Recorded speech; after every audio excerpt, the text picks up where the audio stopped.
TDOT still reporting that earlier crash, 24 westbound near the Blue Hole Road overpass in Antioch. Also in Smyrna, a stalled vehicle on the left shoulder.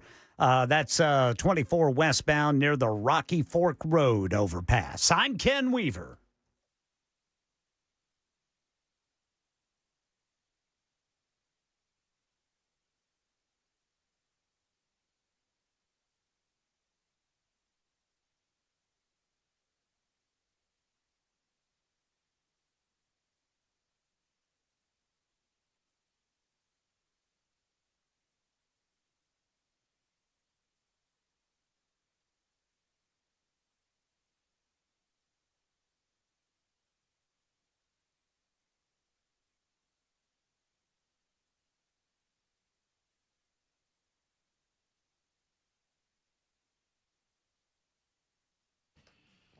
Hello, friends. Welcome in. It is the Matt Murphy Radio Show underway for another day and another week, 7 minutes after 3 o'clock. Thank you for being with us this afternoon. Hope your day's going well so far.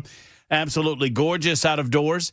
A little bit warm for my taste at this time of year in the middle of September, this Monday, September 15. But you know what? We'll take it. Some say better than the cold. I'm looking at one that says better than the cold. Yes, sir. Uh-huh. There's Ken Weaver back in News Closet B. What's going on, Ken Weaver? How about you boys? You doing all right? I'm doing good. Good. News going well so far? News going good, well so far. Where? I have not, let any expletives fly or anything like that in my cast, so I'm fine. Have you broken it? No. No broken today? Have not broken any news today. Well, but every once in a while you do break it. Every now and then. Yeah, thanks to you hosts, man. You guys are on it. Well, I don't know about that. Well, here's some breaking news. I heard it first from another host, Chad Benson, of the Chad Benson Show on Super Talk 99.7 WTN. You going to the Doobs tonight? Going to the Doobie Brothers concert tonight. Good for you, man. Yeah, man. I'm looking forward to it. I've always been a Doobie Brothers fan. I've also always been a Michael McDonald fan, too. I'm confused, and I don't know enough. You know what? I've learned, at least in my 52 years, that if you don't know, say you don't know, and then maybe you'll find out. Yeah. And so Michael McDonald was he an original Doobie? Not an original one. Okay. He joined them after one of the founding members got ill. Okay. And had to sit out for a while, and so Michael McDonald came in, and they changed a little bit. Early Doobie Brothers is very, very much Southern rock in my opinion. China Grove and that kind of thing. China Grove and, Let the Music Play. And, I mean, really good stuff. Then Michael McDonald kind of. Listen to the music. Yeah, boy, I love that. I tell you what. You're going to hear that tonight. That's good. Oh, I'm going to hear that. That's in the set list. I've already looked it up. Oh, you know what? Look at you. I know every song they're going to play. I love it. Where is it? It's at Franklin First Bank. Is that the amphitheater? Yeah, the amphitheater where the rock quarry was. Heck yeah. I hope the concert starts at 9:30, Ken. For your sake. Well, that's probably when those boys will take the. That's true. You'll be fine. You'll be fine. There's no traffic going in that direction by the time you're out of here. Never. You'll be. Look, it's not on 24, is it? It's not on 24. Thank goodness. So it's got to be but better. I got to go to 24 because I got to pick up the Little Misses. Oh, what? And then we got to head over. Oh goodness. Well, good luck. Yeah. Oh well, listen. That's y'all have a great time. Y'all let us know how it goes. I will. I'll post a bunch of pictures. Please do. Well, I posted a few pictures over the weekend. I don't know if you saw any of those. I did. I loved them. I spent the weekend. Jackson Williams, a.k.a. Apple Jacks, a.k.a. Y2J, a.k.a. J Willie, a.k.a. Fraction Jackson, cannot get enough of me during the week. And so we spent some time together Saturday throughout the course of the day, starting early in the morning, throughout the afternoon. A wonderful time was had by all. Yes, sir. Until. Oh, you were having a great time until overtime. Until 7 seconds left in the fourth quarter. Hey, Jackson. Hey. How's it going, buddy? I'm fine. Are you gonna be in a better mood when I let you take that hat off? Yeah. Okay. We'll give it a couple more minutes. Oh, no, I see what's going on. You see what's happening over there, Ken? His hat's ugly. It's got that stupid dog on it. It's a good-looking hat. It's a little I picked him a hat, Ken, that I don't wear because it's a little too small for my head. Yeah. And so I felt like it'd be a little too small for Jackson's head, too. Was I right, Jackson? Yes, this hurts. Well, Jackson's got a big old head of hair, too. Got a big He's old got grape. a big old bunch of hair. He's got a big old noggin and a big old head of hair and a little bitty Georgia Bulldog hat that he and look, listen, first and foremost, never a question that you were going to pay off our bet, and I would have paid mine off. And I thought on multiple occasions Saturday afternoon that I would be sitting in this chair at this time wearing a Tennessee Vols cap. So I hit I was going to make you wear the one I sweated in all day on Saturday. were you? Yeah, you mentioned Going to call it game used. you mentioned that on the way home. You mentioned that on the way home. Yeah, that was one of the few things you said to me on the way home. I was tired. You were all tuckered out. Jackson went to I only caught him snoring once on the ride home, Ken. Only one time. That's way to go, Brother Jack. That was in between the tears, Ken. That was My a little voice bit is still shot. Y'all need to, if you've not caught it, and we're not going to spend a lot of time on. We got a lot of content to get to, so don't think we're going to talk sports for 4 hours. We're not. But Wait, we're not? Jackson's a Tennessee Vol. Matt Murphy's a Georgia Bulldog. We just played over the weekend, so y'all can indulge us a minute or two. That's a great game, man. Ken, that's what I was most curious about. I know how much you love football. I know how much you love college football. Yes, sir. And now, as a proud member of the Southeastern Conference with your Oklahoma Sooners, yes, what a great team they got. Well, Big game coming up this weekend, buddy. We got to win this game. We got to win this game. There is no question about it. It's must win. But I'm going to say this about the Georgia Bulldogs and the Tennessee Vols. Yeah. That's a couple of elite teams. You guys got elite talent, man. Big old boys just knocking the hell out of each other. I said earlier today, because I stopped by our brother station, 104.5 The Zone, had a remote like a block and a half from my house, and I couldn't help but stop by the Buck Rising show to rub it in on some of those boys. And I said, listen, and I'll say again, either you were watching two playoff caliber teams or you weren't. And you were. I do not believe that those are not two playoff caliber teams. I think the Tennessee Volunteers are obviously playoff caliber. But the margin of error, the margin of error had Georgia lost the game, which we probably deserved to do, would have been razor thin for us to make it in. Now you feel like the Vols, what do you got? One more loss, Jackson, that you can afford and still get in? Yeah. And we got a tough schedule. Yeah. I think you got it in you. I do. I think you got it in you. Chris Brazzell was taking the Georgia Corners for a ride. Good gracious.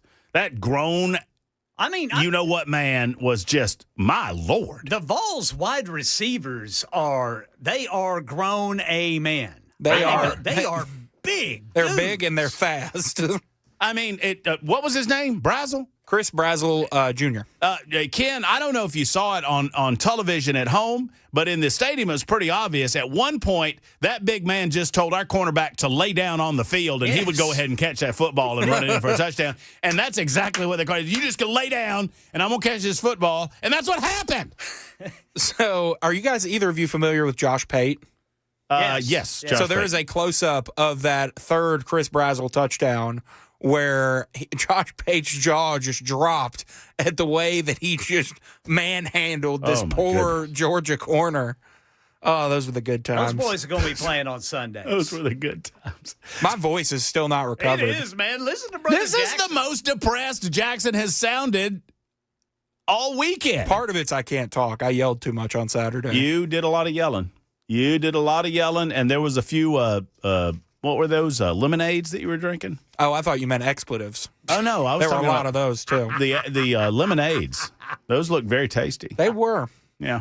Well, you got to get – my sister was with me, and we had to share. Can I just – how many did you give her? Couple. Out of the 12? Yeah. Can I just tell you, you never know what a lovely family Jackson has, and it really makes you wonder. What happened? What happened to Brother Jackson? Because he's got a beautiful sister and a nice brother-in-law. The entire family seems to be lovely. I don't know what went wrong. Brother Jackson's a great guy, man. He is a great guy. No, in all seriousness, if you want to watch, go to Facebook, and I think I put it up on the Twitter machine too. It was a story in 3 parts. It was 3 videos, and it was video number 1 when we got out of the car. We had just landed in Knoxville, just gotten parked. Everybody's happy. Everybody's excited. Everybody is pre-lubed. Yeah. And then a second video when I had a few libations. There's been a little bit of a lubing up process. I think Matt Murphy had one or two at that point, and then there's the very dark and dreary video in the car on the way home. Where did I curse in that one? Or did you cut it off? No. At one point, you didn't curse, but this is what you said. This is my hey Ken. This is my impersonation of Jackson in the backseat of my car. This was him. That's what he did. That's exactly what you did. That's what you did. It was yeah, one of those. One of those. That really hurt my throat just then. I tell you what, I feel sorry for that kicker because he had the leg. Yeah, he had the leg, man. Well, here's what I like. Get paid now. Here's what I like. Just saying. Jackson Williams' current comments aside, everybody in Neyland Stadium, at least the ones that I talked to, said, I feel bad for the young man. Oh, yeah. We had chances to win the game. I mean, obviously, the young man's there to make those kicks. Yes, he didn't make those kicks. I do not believe that anyone in that stadium feels worse than he does. No, yeah. I can't imagine. Can you imagine being a college football kicker in the day of social media? Yeah. Yeah. And missing a kick like that? Right. And so all I can tell you is there are plenty of volunteer faithful that are going to be kind to this young fella. Hopefully he stays off social media for a while because there's a lot of knuckleheads out there too. So. Yes, sir. But, I felt bad. Well, I felt bad for him, but not bad enough that I wasn't, putting the kabuki on him. I mean, I put the kabuki on him right before he tried to make that kick. Oh, yeah, you go.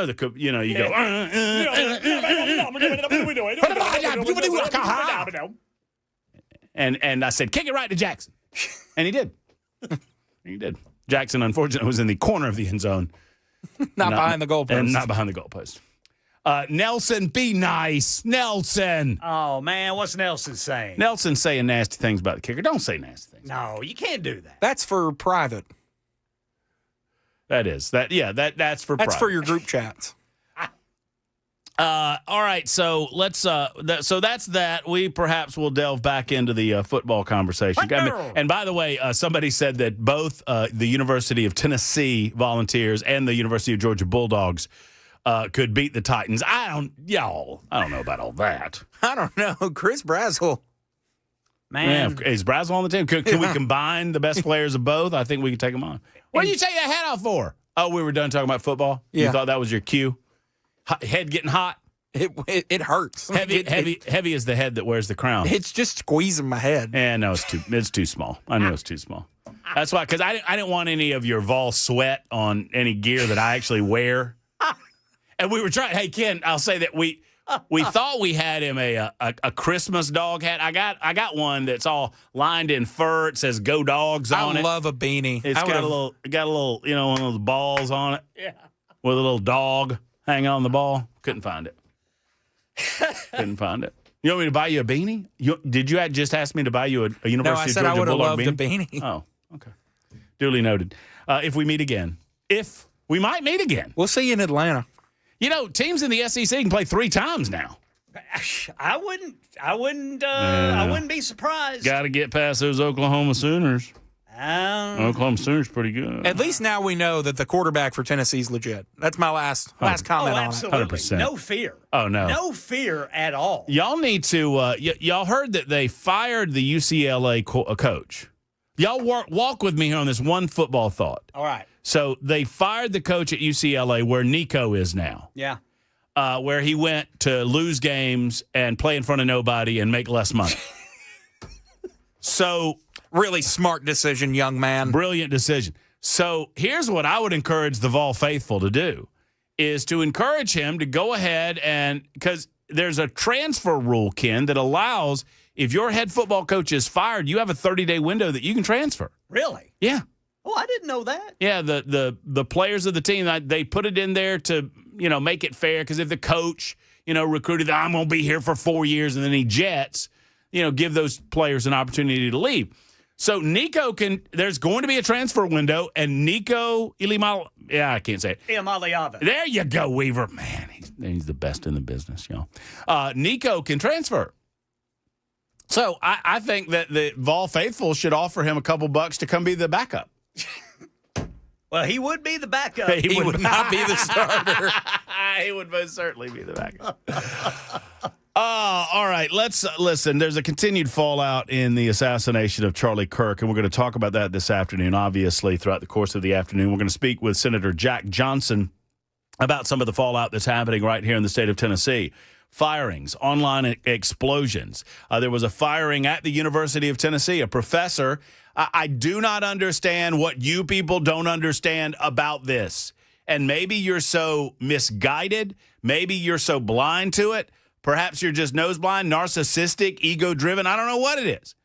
But the First Amendment does not guarantee that you can say anything you want about anything you want and not suffer repercussions in your community as a result. The community has an opportunity to shun you. Do y'all not understand that? You don't have some God. The First Amendment to the Constitution of the United States of America guarantees that the government may not prevent you from openly speaking unless you are putting others in direct harm's way. It has nothing to do with your private employer. It has nothing to do with your government employer. Your government employer has the ability to fire you if you are doing things that are detrimental to the company. So you can't hide behind the fact that, she was a University of Tennessee professor and she deserved better because the government can't. Yes, the government certainly can, and y'all going to learn. You're going to learn. You cannot run around saying things like this and expect that people are just going to suck their thumbs and take it. And that does not mean that there's going to be any sort of physical interaction or reaction, but most certainly a societal interaction and reaction is forthcoming. And y'all are going to learn or you're not. You're going to learn or you're not. We are going to get back to a civilized way of talking about politics in this country, one way or the other. And that means that people will be shunned if they continue to advance this level of promotion of political violence. It doesn't mean that anyone is resorting to political violence on the other side. It means that we are not going to put up with your acceptance of it anymore. And there's nothing wrong with that. So we're going to talk about the First Amendment today on the show. We're going to talk about some of these radical online leftists on the show today as we continue to break down the reaction and the aftermath and the fallout of the assassination last week of Charlie Kirk. We will also tell you the latest on the assailant in the situation and what we know about that person. I've got an update on remember when I said I was impressed with the Utah governor? And then the weekend happened. And now I'm not so impressed with the Utah governor anymore. That just goes to show you might want to figure out who's talking before you say anything. And I'll admit it. I mean, I was impressed when he cranked it up. When he started off, I thought, this guy, he seems pretty good. And then the weekend happened and he starts using they and them pronouns. And I don't know, worried about what the boyfriend of the guy that is suspected of shooting and killing Charlie Kirk has to say about anything. And I don't care about any of that, but apparently he does. Tributes around America and around the globe for Charlie Kirk, too, over the weekend. There's one in Murfreesboro tonight. I know that there was one in Franklin last night. There was also one in Sumner County last night. And those were wonderful, wonderful tributes. And apparently, from everything that we see, the churches were packed yesterday. I talked to one of my physical therapists this morning when I was at therapy, and she came over to me, and we had not talked about politics. I'll tell you what she had to say about all of this and what she said about her church coming up in just a moment. Of course, your calls all afternoon long, 615-737-9986, 615-737-9986. It's The Murphy Show on Super Talk 99.7 WTN.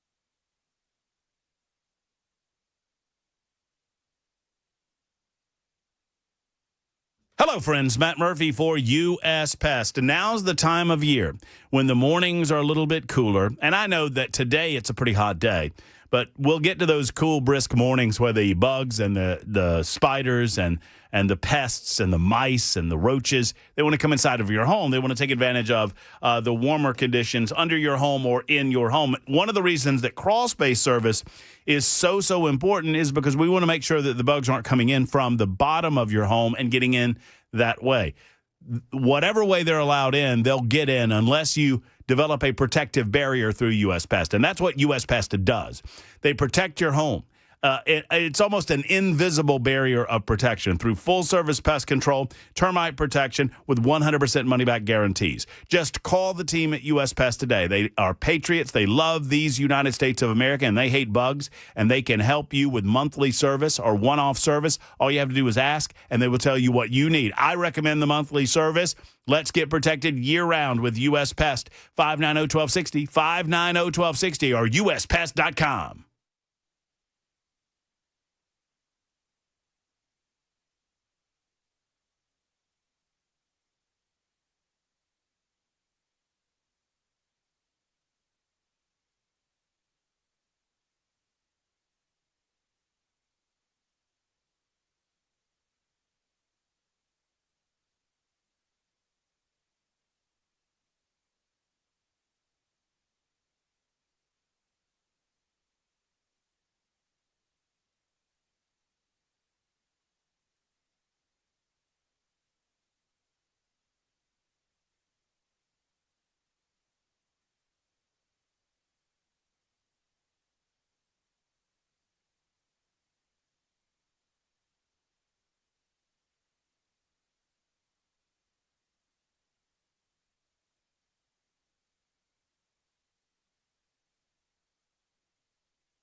.30 on the dot. I'm Ken Weaver with your top stories. Full forecast and traffic in 5 minutes. And President Trump just announced on Truth Social, U.S. military carried out a second military strike against a Venezuelan drug vessel, killing 3 people. Trump announced it on social media, stating the military acted on his orders. A vessel transporting what Trump described as illegal narcotics toward the U.S. The vessel linked to Venezuelan drug trafficking cartels and narco-terrorists, according to Trump, in international waters within the U.S. Southern Command's area of responsibility. Trump reported 3 people on board were killed with no U.S. forces harmed. Charlie Kirk's accused assassin expected to make his first court appearance this week. Tyler Robinson sitting in a Utah jail, reportedly refusing to tell anything to investigators. Meanwhile, ABC News has obtained some of the 911 calls made immediately after Kirk was shot. The Kirk speaker at UVU just got shot in the head. What's the address? UVU. And what happened? He's a speaker, famous guy, Speaker Kirk. Where he just got shot in the middle of his speech. I'm in the parking lot. Everybody's running. The whole UVU is running. Okay. He just got shot.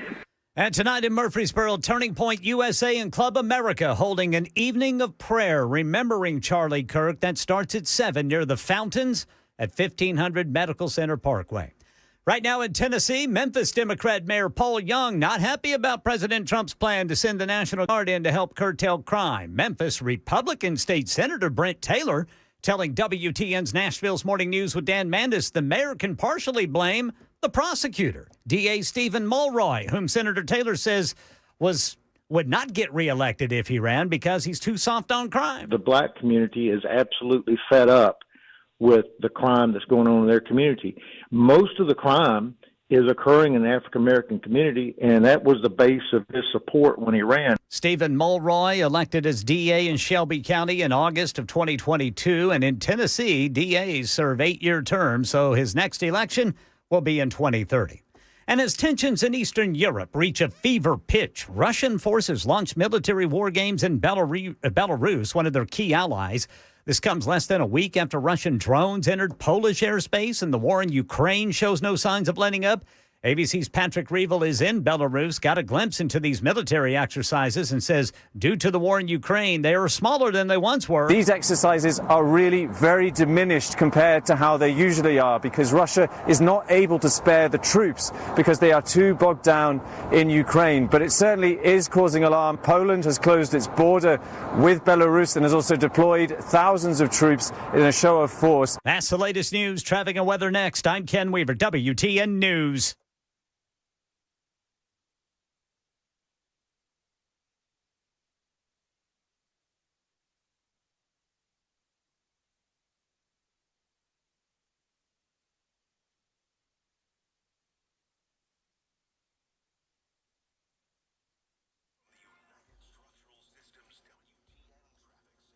Antioch, TDOT says there's a crash on the right shoulder 24 westbound before Haywood Lane. Right now, westbound 40, you're starting to get that brake tapping before you get to 40, and then it continues all the way into downtown. The same goes for northbound 65 over on the West Loop. I'm Ken Weaver.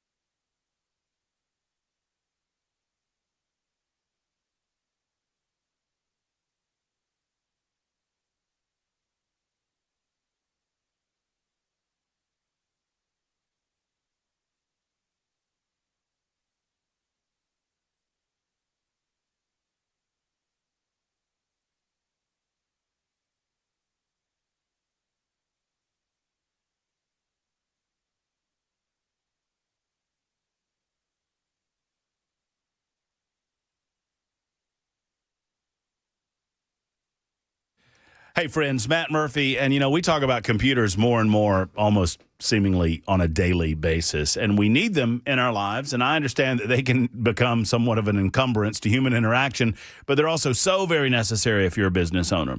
And if you're not utilizing Alpha and Omega computer consultation, then I would, just humbly suggest that you're perhaps doing it wrong. I mean, you need some form of protection in your life. That's bottom line. And I recommend that Michael and his team at Alpha and Omega are doing it the right way. Since 1998, they've been Tennessee-based. They are right here in Middle Tennessee. So when you talk to someone that works for Alpha and Omega, they are right here in Middle Tennessee, and they can assist you with any and all of your computer needs. They deliver customized solutions grounded in industry best practices. And what that means is, bottom line, this, that if you have any issue within your system, they're going to fix it. If you have any issue in terms of an attack, a cybersecurity assault, they're going to protect you from said same.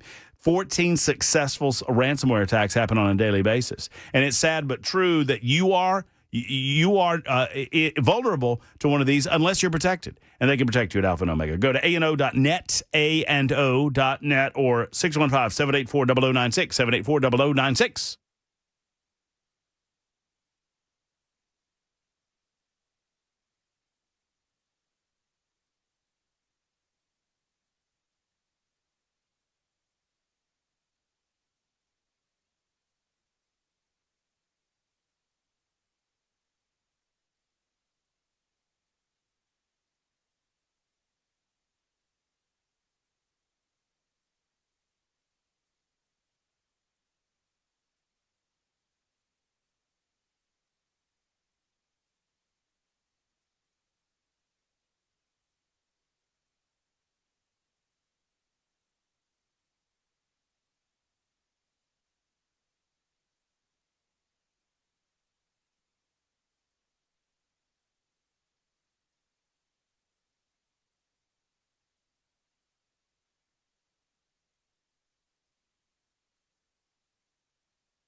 Hey, friends, it's Matt Murphy for the Wellness Institute of Nashville. The website, painisbad.com. That's painisbad.com. Look, I made the switch to Dr. Mitch many months ago, and I encourage you to do the same, whether it's Dr. Mitchell, Dr. Ashley, or the rest of the team. They've had the Big Daddy Trump special running for some time now, which is a $12 opportunity for you to get in with a comprehensive examination, x-rays, a well-explained diagnosis, and your first treatment. That is an introductory cost. I mean, and Dr. Mitchell is not ashamed about this. He's trying to get you through the door, and I am too. I want you to walk through the doors and to see the incredible technologies that exist in 2025 to help alleviate your pain without the need for you to pop pills, without the need for you to take injections, and without the consideration for surgery. There are opportunities available for you to live a pain-free life. And I'm experiencing that every day with my upper back and lower back issues. I don't have to worry about it on a daily basis because I've got Dr. Mitchell and the team at the Wellness Institute on my side. Go to painisbad.com or call today, 615-246-5009, 246-5009.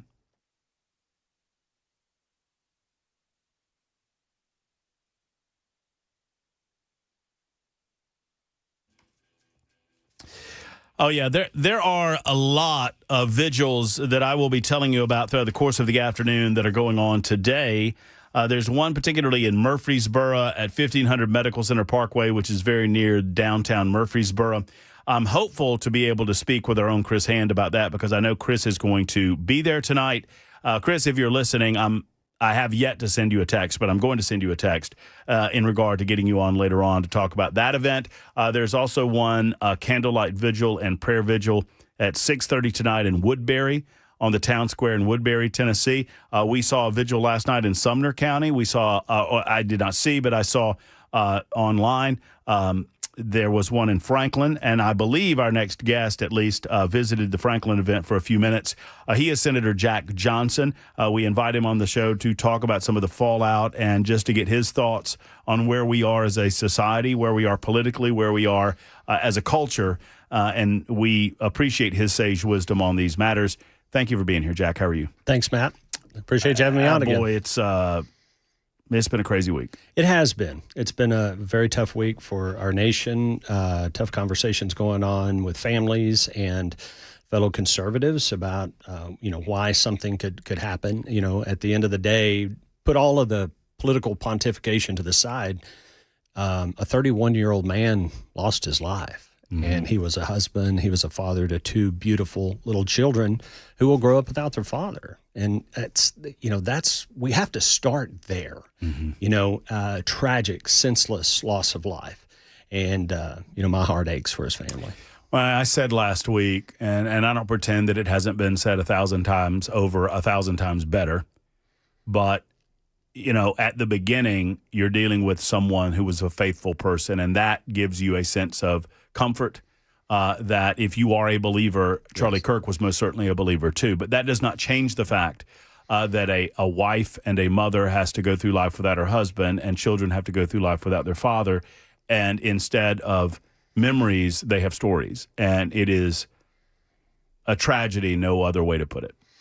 It is. And, I'm a father of 3 beautiful kids. I was raised by 2 amazing parents. And to have that disrupted so senselessly by a deranged maniac, it's hard to express. And I know millions of Americans are feeling this. People who were big fans of Charlie Kirk, I know you were, I was, but I'm sure you've encountered a lot of people too who have said, I didn't know much about Charlie Kirk, but I do now. That's right.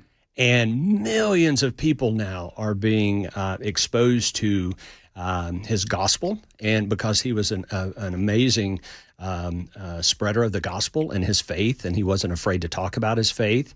So there's that aspect of it. If you watch one of his videos or any number of his videos where he talks so powerfully about his faith, and then obviously his conservative viewpoints as well. So if that deranged lunatic who pulled that trigger thought he was going to silence a voice, he may have from this point forward, but we have hundreds and hundreds of hours of wonderful video and audio of Charlie Kirk speaking about his faith and about his viewpoints that will live on forever. I was reminded, and I did this late, I guess it was Thursday, and it was in no way designed to compare what I do or what any of us do to what Charlie did. But I put up I am Charlie Kirk on my social media platforms. And I explained it to someone who didn't get it. I said, have you ever seen the movie Spartacus? I was like, the Roman emperor came in and said to all the slaves, all of you are going to be spared. All you have to do is give us Spartacus. And they knew, well, I'm going to kill Spartacus, but all of you will be fine. And every one of them eventually stood up and said, I'm Spartacus. Yeah, we are all, that's right. and we are all Charlie Kirk right now. It is up to us to take up the cause and the fight and continue the cause and the fight for a better America. The pastor at church on Sunday, I attended a church. A good friend of mine is the pastor there, and he spent a good bit, probably 50% of the sermon talking about Charlie and talking about his faith. And one of the things he said in talking to members of his church that are college age, young adults that were, passionate followers of Charlie Kirk, he said there was a common refrain from those people, and many of them said, with Charlie, I felt safe talking about my faith because of Charlie, because he would go into some of those hostile environments and talk about his faith and his conservative values.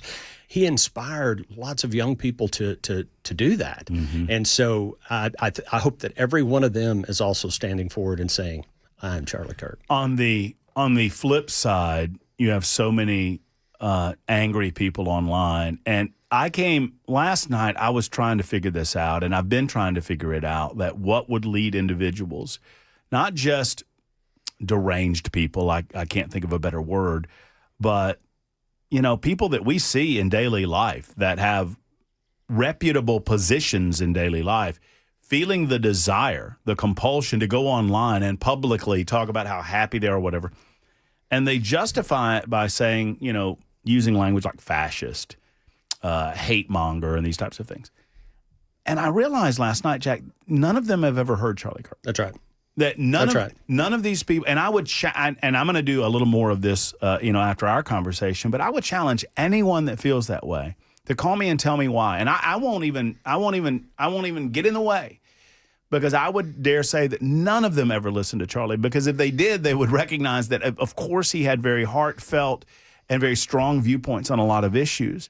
But his engagement involved going to where people disagreed with him and listening to why and having that exchange of ideas. Here's the thing. He gave them a platform, right? A huge platform that they would not have otherwise had.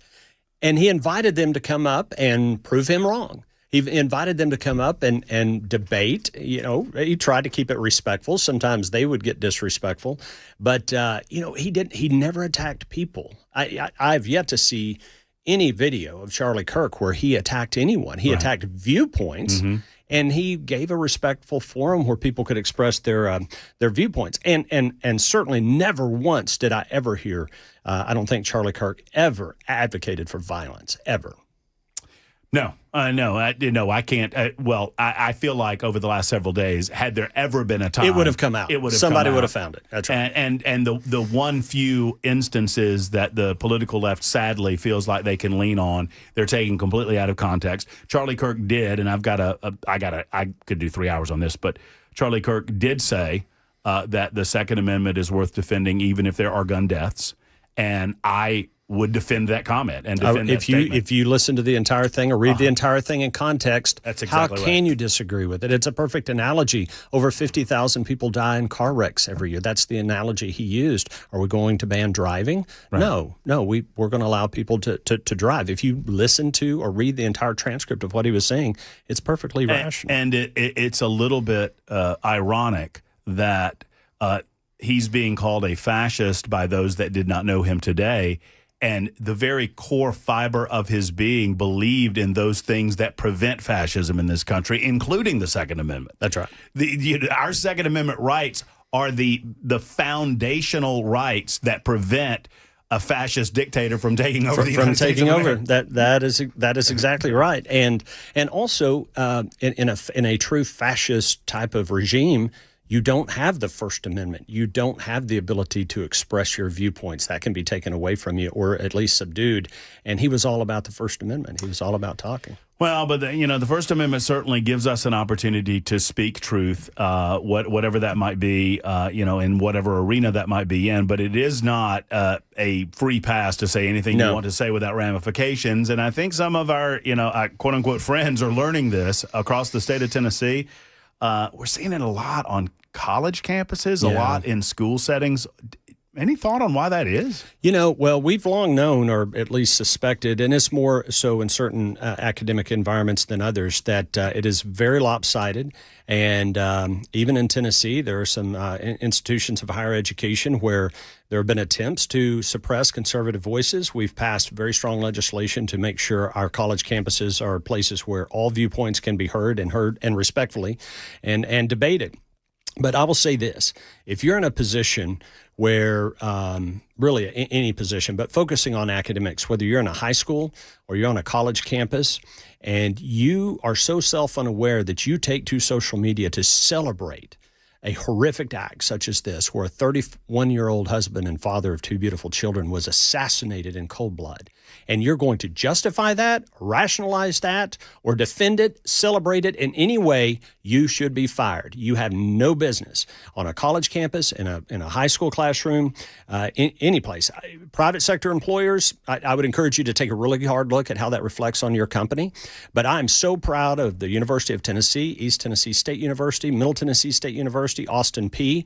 Cumberland, I think. Cumberland. Yeah, they're private, but still. I started listing them, and now I'll get in trouble for leaving one out. But but numerous institutions, and we're also seeing it, at the high school level as well, and other areas of government where they're taking swift action against these people. It will not be tolerated. And I will say this, Matt, there have been conversations with some of my colleagues. I think we're going to take a really hard look at college tenure at our universities and getting rid of that, because that can be an impediment sometimes in firing these professors. But you should not be if you're going to celebrate something as horrific as this, you should be fired. I don't care how long you've been with the university, whether you have tenure or not, you should be fired. I don't know if this is in your Senate district. I think it might be in Williamson County at Franklin High School.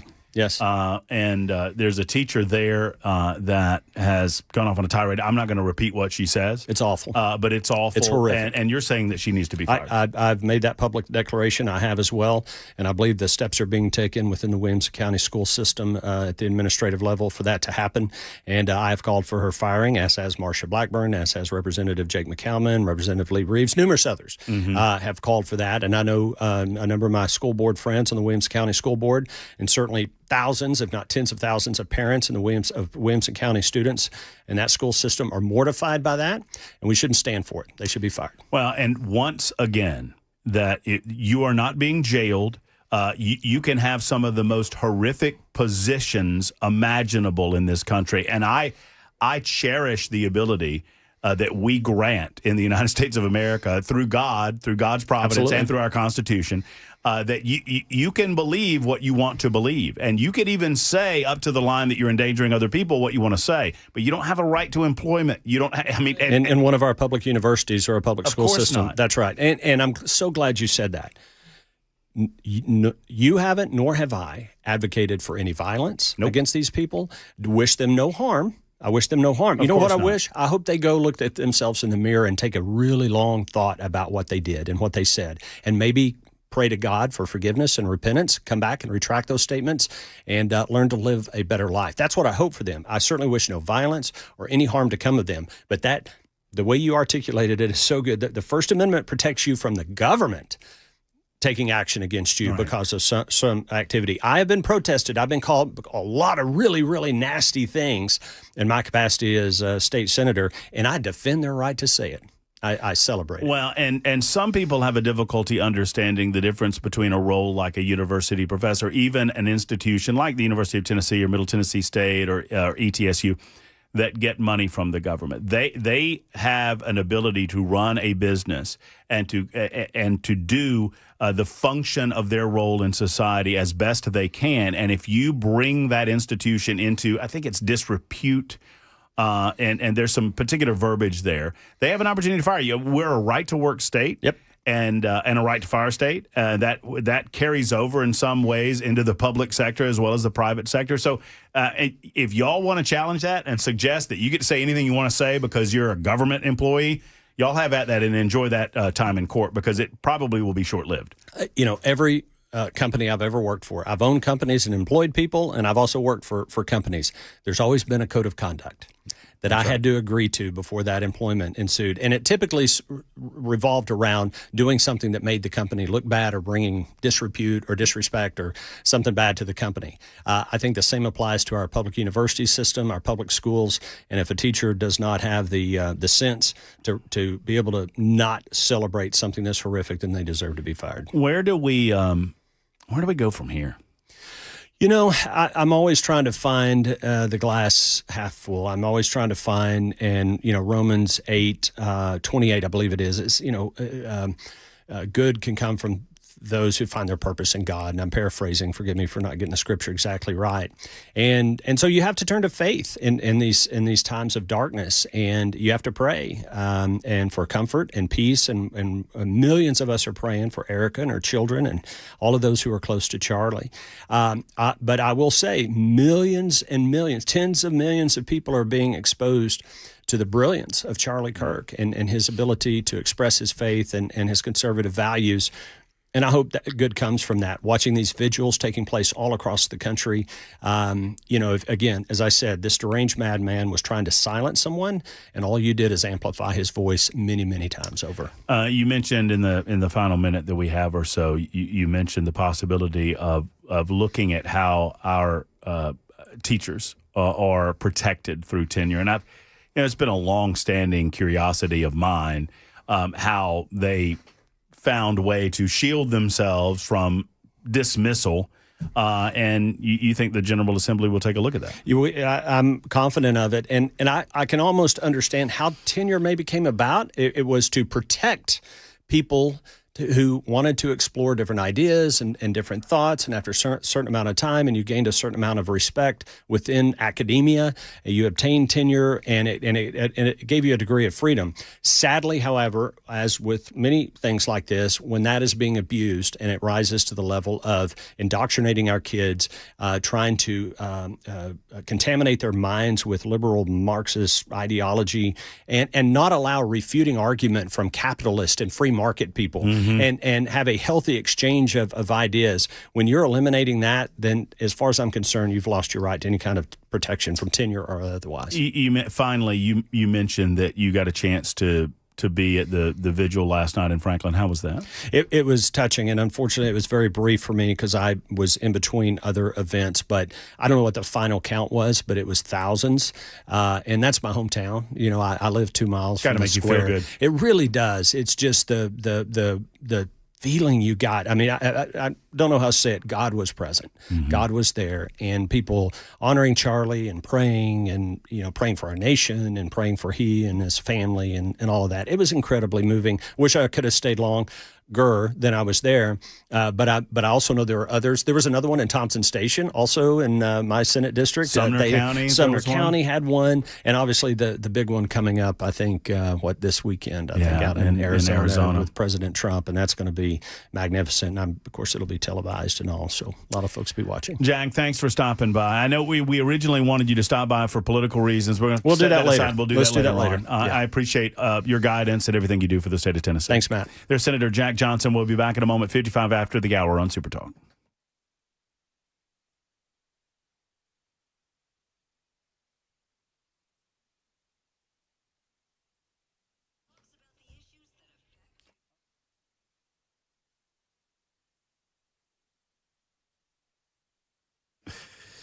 Hey, friends, speaking of Franklin, just off the square, I talk about these guys often, and Holly was so sweet. I was unable to be at the Franklin event or at the Sumner County event last night. But Holly and David were there because they love their adopted hometown of Franklin. They love being right there off the square at Savory Spice. And Holly sent me a wonderful video. I'm going to put it up on social media of what she saw from the beautiful vigil prayer and the event happening last night for Charlie Kirk. It was wonderful to see. It was wonderful that my partners here on Super Talk 99.7 WTN were a part of it. And I encourage you to go by Savory Spice. They're great folk. They're locally owned over there, right next to Gray's Pharmacy, just off the square. You'll smell them when you walk in, the beautiful smells. And, oh, boy, it's pumpkin spice season over there at Savory Spice. And they don't wait for October. They get it out in September because you want it. They have it. So go over and see some of the beautiful things that they've got for you at Savory Spice. Savory Spice, wonderful sponsors of the Matt Murphy Show. We appreciate them. Go see Holly and David at Savory Spice.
Hello, friends. Matt Murphy for the Tennessee Sleep Apnea and TMJ Solution Center. Easy for me to say, right? So if you're not sleeping well, do you know why? Is it possible it's sleep apnea? If you don't know, let's find out. Let me ask you a few questions. Do you snore? If you snore, the likelihood of you having sleep apnea is pretty significant, but it doesn't necessarily mean that you have to snore. In other words, I was one of those 20% or so of men that do not snore considerably, but I was not breathing throughout the night. I was stopping breathing throughout the night, and that's a problem, friends. But now I have a device, an FDA-approved oral device that goes into my mouth, and every night I sleep better. I get more energy in the morning, and it's because of the Sleep Apnea and TMJ Solution Center. Call Dr. Brian McLaughlin today. 2 offices, one in Murfreesboro, the other in Brentwood, and ask them how they can assist. TennesseeSleep.com. That's TennesseeSleep.com.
I'm Ken Weaver with your top stories. Full forecast and traffic coming up in 5 minutes. President Trump says on Truth Social he ordered another military strike on what he says was a Venezuelan drug vessel transporting illegal narcotics toward the U.S. Trump says the strike killed 3 whom he called terrorists with no U.S. forces harmed.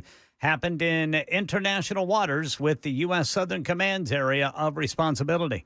Charlie Kirk's accused assassin expected to make his first court appearance this week. Tyler Robinson sitting in jail in Utah, reportedly refusing to say anything to investigators. Meanwhile, Vice President Vance today hosting Kirk's podcast. Vice President Vance spoke about Charlie Kirk as his friend and highlighted what he said was Kirk's incredible influence in conservative politics as Vance hosted Kirk's podcast on Monday afternoon. He was a critical part of getting Donald Trump elected as president, getting me elected as vice president.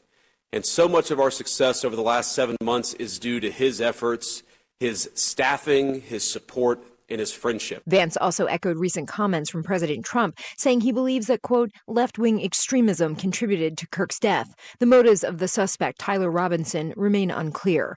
Karen Travers, ABC News, the White House. The funeral and memorial for Charlie Kirk is now set for this coming Sunday at State Farm Stadium just outside of Phoenix. President Trump says he will be there. And then tonight at 7 o'clock, there will be a vigil, a prayer vigil, in a memorial to Charlie Kirk in Murfreesboro. This is going to be at the Fountains there in the 1800 block. Actually, that's 1500 block of Medical Center Parkway there in Murfreesboro, starting at 7 tonight.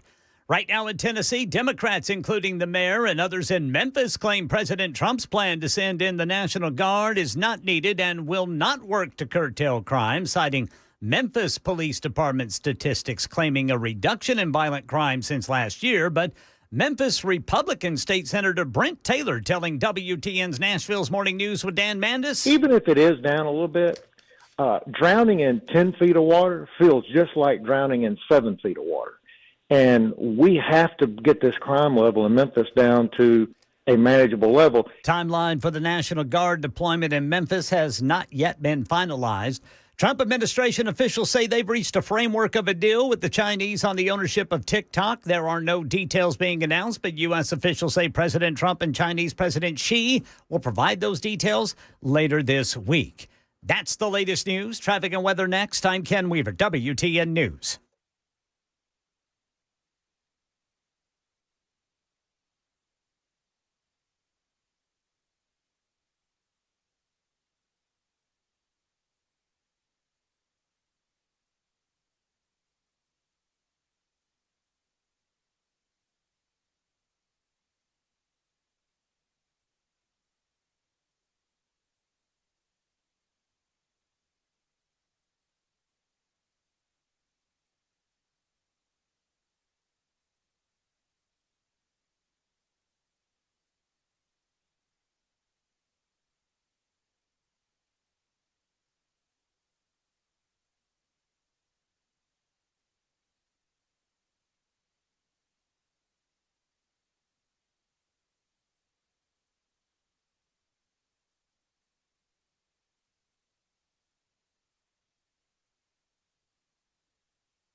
Boy, traffic is really slow over by the airport. It might have something to do with this crash. Police reporting there 40 eastbound at Briley Parkway, exit 215. Then on 440 eastbound, there's a crash reported right there before Nolensville Pike. And looking for Bell Road just west of 24 there in Antioch. It's not on 24, but it is Bell Road just west of the interstate, slowing people down trying to get off and on. I'm Ken Weaver.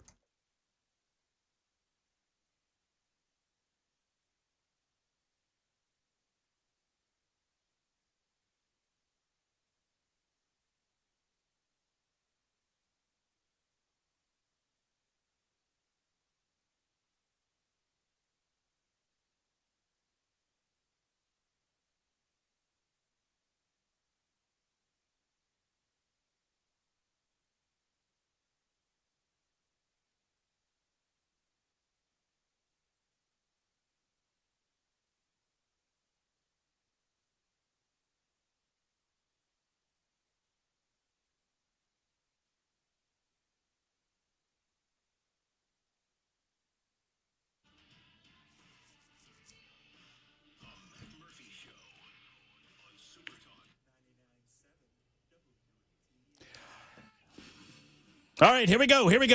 Hour number 2 of the Matt Murphy Radio Show in progress right now on Super Talk 99.7 WTN. Lots of you want to speak, and we want to get to each of you. I so appreciate the conversation that we have on a daily basis from 3 until 7 o'clock. Thank you so much for it. I appreciate your patience as well. I told you that it would be a busy Monday. We welcome Senator Jack Johnson in the first hour of the show. We still have Jason Weekley of the Davidson County GOP coming up a little bit later on in the show. And right now, we welcome back to the program Representative Monty Fritz, who joins us via our Murphy Show hotline, not only to talk about the legacy and life of Charlie Kirk, but also to talk about his candidacy for governor. I've not had an opportunity to talk to Monty since he made the big announcement. Representative Fritz, good afternoon. How are you, sir? Hey, Matt, I'm honored to be with you today. Appreciate your time and what a last 5 days it's been. Oh, man. Anyone ever questioned that your one life could make such a difference? I think one of Charlie Kirk's enduring legacies is that God can take one human being and affect the entire world. Amen. And with the hurt, because it was like a gut punch for me. I remember I think this is going to be one of those things. You remember where you were, right? And it was as if someone had kicked me in the sternum when I heard what had happened, and we began to pray for him. And that's sad. My heart, my wife's knees, our hearts have just wept for the family. But the beauty of this that's come out of this horrible act, this assassination, has been just the proof that God can use one soul to make not just a nationwide, but a global difference. Well, so well said, Monty, and I agree with it 100%. And I was just telling Senator Jack Johnson that, and we were discussing this, and obviously we are comforted by the fact, if you are a person of faith, you're comforted by the fact that Charlie was a person of faith. But it doesn't change that his precious wife lives the rest of her life on this earth without her husband, and her children grow up without their father, and now they have stories instead of memories. And that's what, turns sadness and sorrow and leaning on Christ to a little bit of anger, a little bit of frustration about how the other side is comporting their business in America nowadays. You know what I mean? Yeah, I agree with you, brother. It makes me think of something, what you just said. On May 25th of 2005, I lost a soldier in Iraq, Alfred Barton Soller. There's a bridge down on 840 that's named for him. And I remember as we medevac Bart's body thinking, his daughter is not going to have someone to walk her down the aisle. She's not going to have her dad there when she graduates high school. And that hurt me. It still hurts me because he was my soldier, right? And that loss, I think, is part of the gut punch I felt when we heard this news. And it should give us a righteous indignation, I think, Matt. I think it's not just our words, it's our actions. I think our actions going forward have to address a couple things. I am an absolute free speech person, just like I'm an absolute Second Amendment person. If you want to say bad, ugly things about me, I'm okay with that. But I will tell you what has been the enduring hurt is to see college professors and staff that have decided that they can not only indoctrinate young minds, but they're going to intimidate them by the things they're saying. And I'll tell you, brother, I think the next governor needs to starve out that enemy within the gates, because this anti-American rhetoric that many of the paid public employees are expressing today goes far beyond what is free speech to something that is intimidation and bullying and threatening to many young people. And so I think there's some action coming out of this that we need to think more like Tennesseans and Americans as one family, rather than some of these crazy Marxist ideologies that infest our campuses. Well, and I'm an absolutist too. I tell people all the time when they ask me about the First Amendment, I was like, I'm in the free speech business. I mean, it's what I do, right? It's what we do on a daily basis. We engage in that free, open exchange of ideas.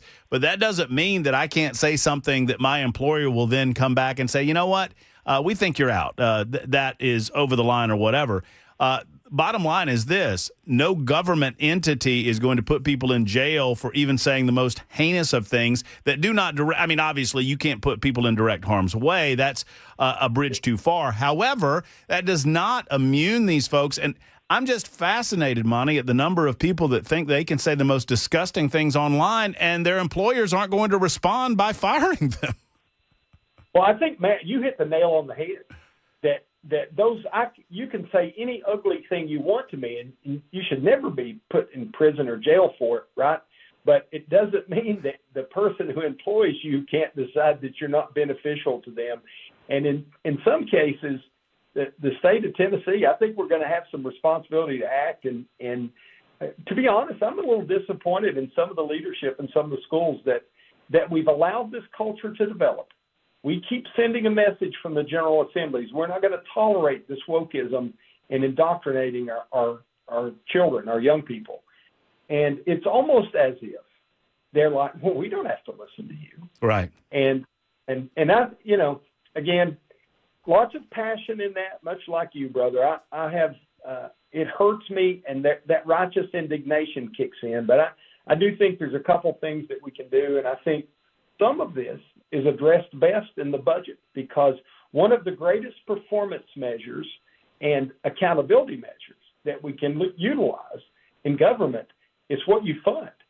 And if you're not leading an organization effectively to create a culture where students of all backgrounds can come in and learn how to think for themselves, then maybe you're not accomplishing your job, and maybe we ought to look at who can do it better and maybe how we can better spend those dollars. Speaking of jobs, Monty, when you and I first communicated via text, obviously it was before the horrific assassination of Charlie Kirk.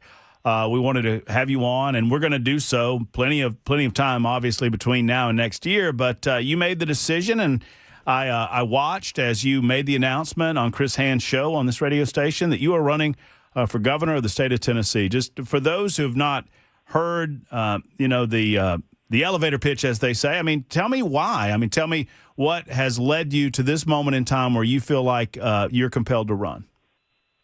So I think two things, actually three, I guess, if you count them. Liberty and less government, if you count that as two. I think we're trending away from liberty in many ways in Tennessee, and I don't want to see that happen. Those native Tennesseans like me, we want to cling to that liberty that God has given us. And we see an expansion of government that I think most of us have a distaste for, an expansion of budget that goes along with that, revenue collection. And then just very basically, this is something I've prayed about for probably 8 or 9 months. I feel called to do it. And I know that's probably going to wig some people out to hear that. But my goodness, there is no way country boy from Rome County, Tennessee should ever announce he's going to run for governor unless he thinks that God is leading him that way. It would be an obscene and stupid thing to do. So that's not hey, this is going to be handed to me. This is a tasking that I'm going to work my boots off to get this message of liberty and less government out to the people of Tennessee. And I have a couple things that are important to me early on. I do want to get the budget request cycle. In 2019, Governor Haslam's last budget was $37.5 billion. The budget request this year was $59.5. That's a 59% increase. I want to see Tennesseans retain more of their money and the local governments retain more of their money. And I think I see a tendency to centralize things in Nashville and centralize decision making. And I don't think that's healthy. I think secondly, and I'll stop with this one, Chris, so as I don't talk too much, I really think it's important to recalibrate government in Nashville. I think we have thousands of great Tennessee state employees. But I think there's a culture that has developed, and it's been demonstrated in this Hughes v. Lee appeal recently, that government doesn't think in Nashville that they're really bound by the Constitution, that we can it's a malleable object that we can move around and shift, and that's an important thought to me.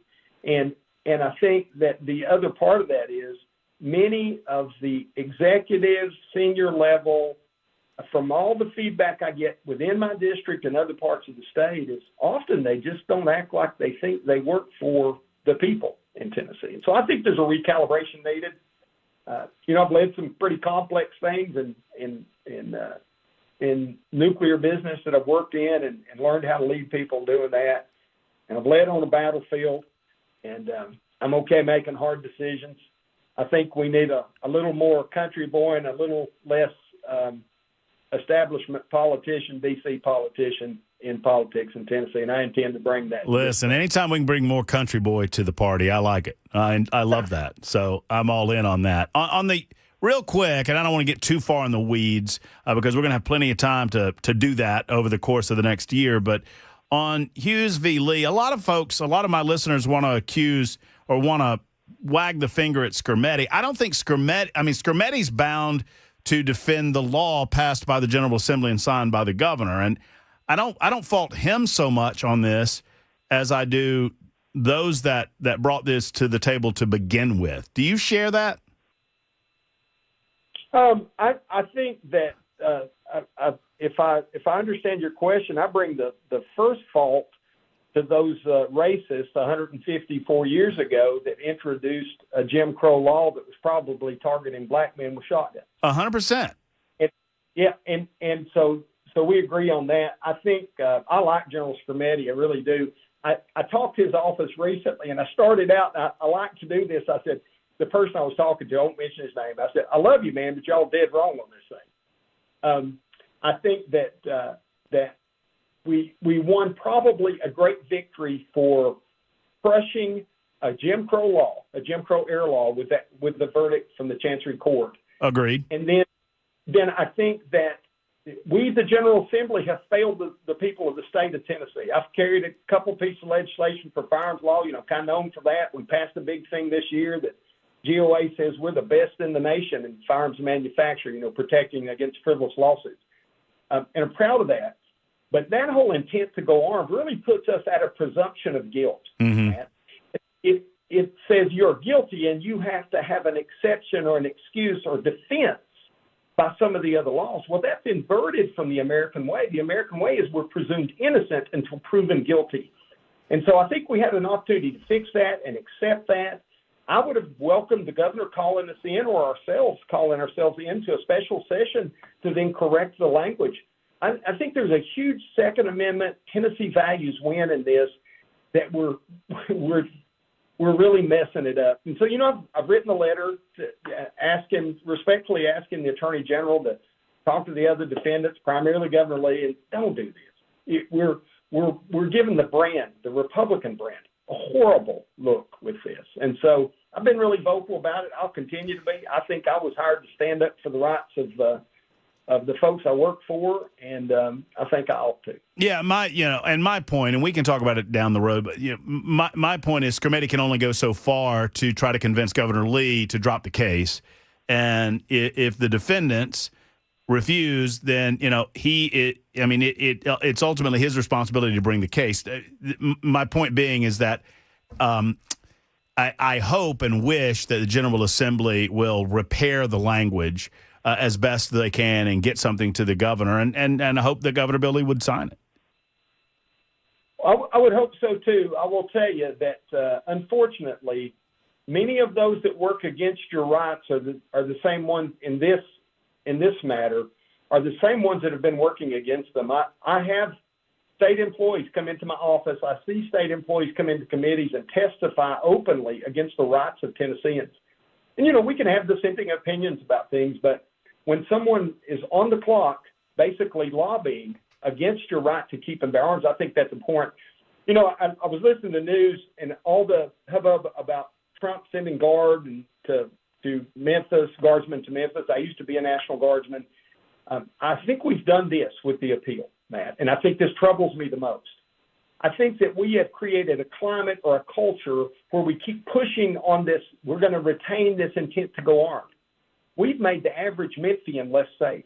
We've made the average Nashvilleian less safe because if there's a little question of whether I should or shouldn't be able to defend myself, then we empower those predatory forces that cruise the streets in Memphis and in Nashville and even in place in Roane and Loudoun County, people that want to do bad things. And I think the safest citizenry is the armed citizenry. And so we've discouraged that, and I think one of the unintended consequences of what we've done with this appeal is we've made Memphians even less safe. Mm-hmm. And I don't think that was intentional, but I think there's still time to repent from that, recognize the mistake, and let's move the other direction toward where we honor our Creator-endowed rights, and men and women can defend themselves. And I think that sends a strong message to that predatory faction that wants to do harm and bad things in our communities. I spent some time in July down in Shelby County, mm-hmm. and those folks in Orange Mound, they want to just be able to safely get out and go grocery shopping or go to the store, go out and eat, and all those kinds of things. Well, I think things are about to change over there, and hopefully for the better, particularly if Donald Trump and Governor Lee come to some sort of conclusion about what to do over there, and I hope that is coming very, very soon. Monty, I got to leave it there, and I'm sorry I do, but I look forward to many great conversations down the road as you've announced your candidacy for governor, and we'll be able to talk about many of these issues. We'll get you in studio very soon. I appreciate your time today. Matt, I appreciate it. Go to Fritz4TN.com, Fritz4TN.com to learn more. Thank you, Monty Fritz. I appreciate you. That's the representative from Roane County, running for governor of the state of Tennessee. Back after this.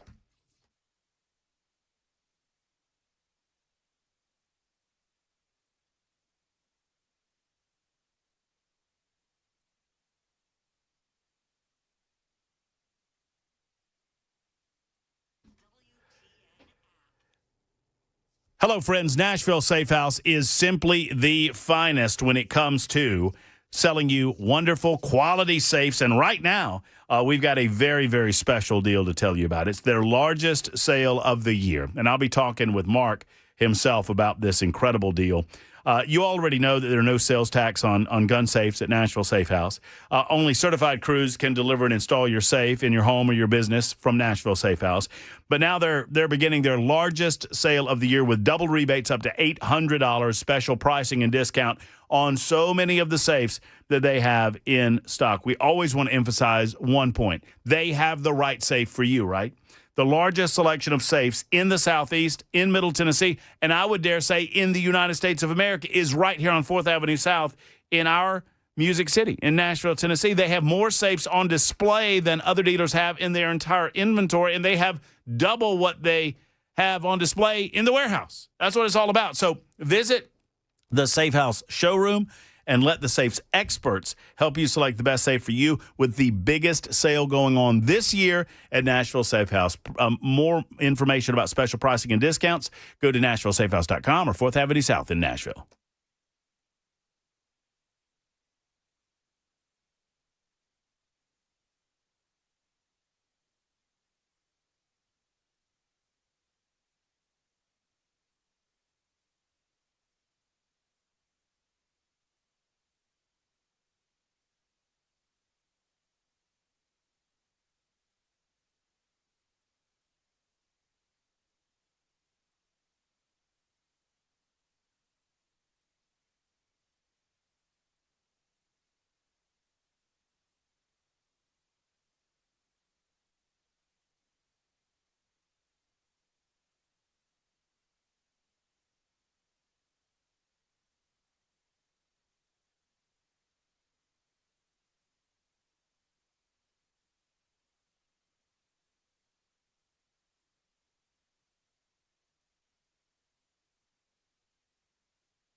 Hello, friends. If you're ready to get your lawn looking its best for the fall season, it's time to go to Dickens Turf and Landscape Supply. They've got everything that you need for the perfect fall seeding. Now, I'm going to admit something to you guys. Before I hooked up with Dickens Turf and Landscape Supply, and their incredible 7 different locations, Nashville, Bellevue, Murfreesboro, Brentwood, Mower, Hendersonville, Mount Juliet, and Franklin, I didn't know that fall seeding was necessary. Well, that shows you what I know. I'm not the pro. They are the pros. And they understand that you utilize proven turf technology and the tall fescue blend and the premium starter fertilizer and top quality seeding and herbicides right now on the fall lawn to protect it all winter long and at the best prices available. Ask the experts at Dickens Turf and Landscape Supply. They understand how to do lawns. Go where the pros go. Go to Dickens Turf and Landscape Supply. DickensSupply.com. That's DickensSupply.com online. When you stop in one of their shops, tell them Matt Murphy sent you to Dickens.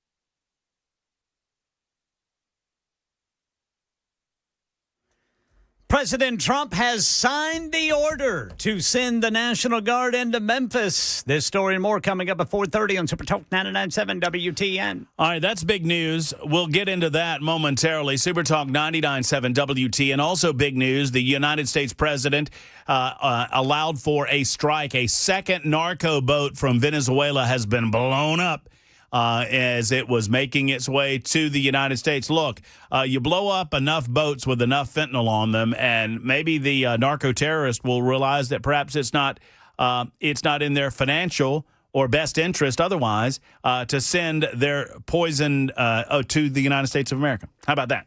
How about that? Cash me outside. How about that? 615-737-9986. Steve and Troy want to talk. Mike wants to talk as well. Several of you have been holding on the lines. I appreciate your calls. We're getting to them momentarily. I got 30 minutes of straight calls coming up right after the news on Super Talk 99.7 WTN.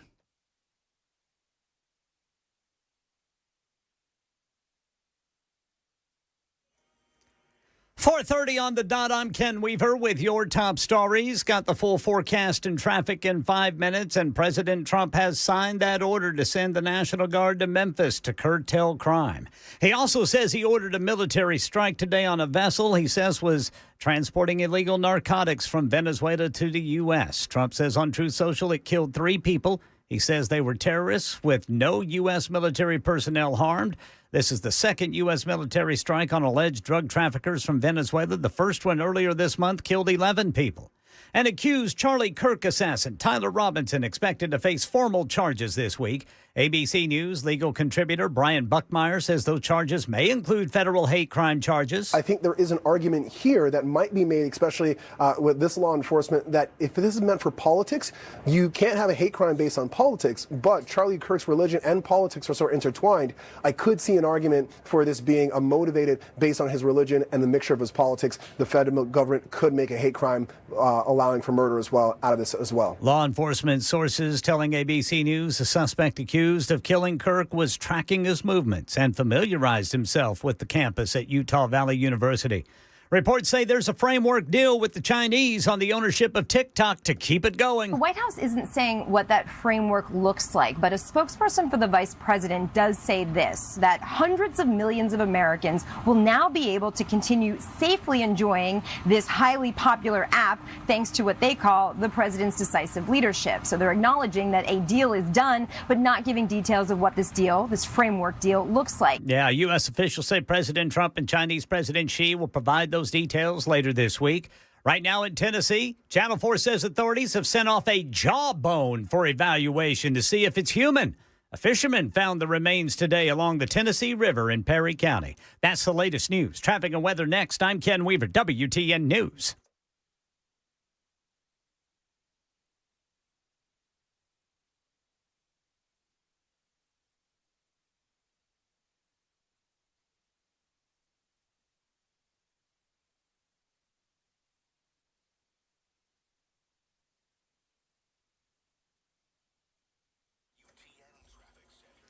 South Nashville police reporting a crash 440 eastbound right there at I-24. Over by the airport, we've had some sluggish traffic over there this afternoon. Might be because of this crash. Police were reporting 40 eastbound at Briley Parkway East, exit 215. Then in Woodbine, police reporting a crash 440 eastbound right before Nolansville Pike. I can tell you, you're coming to a complete stop before you get to that one. I'm Ken Weaver.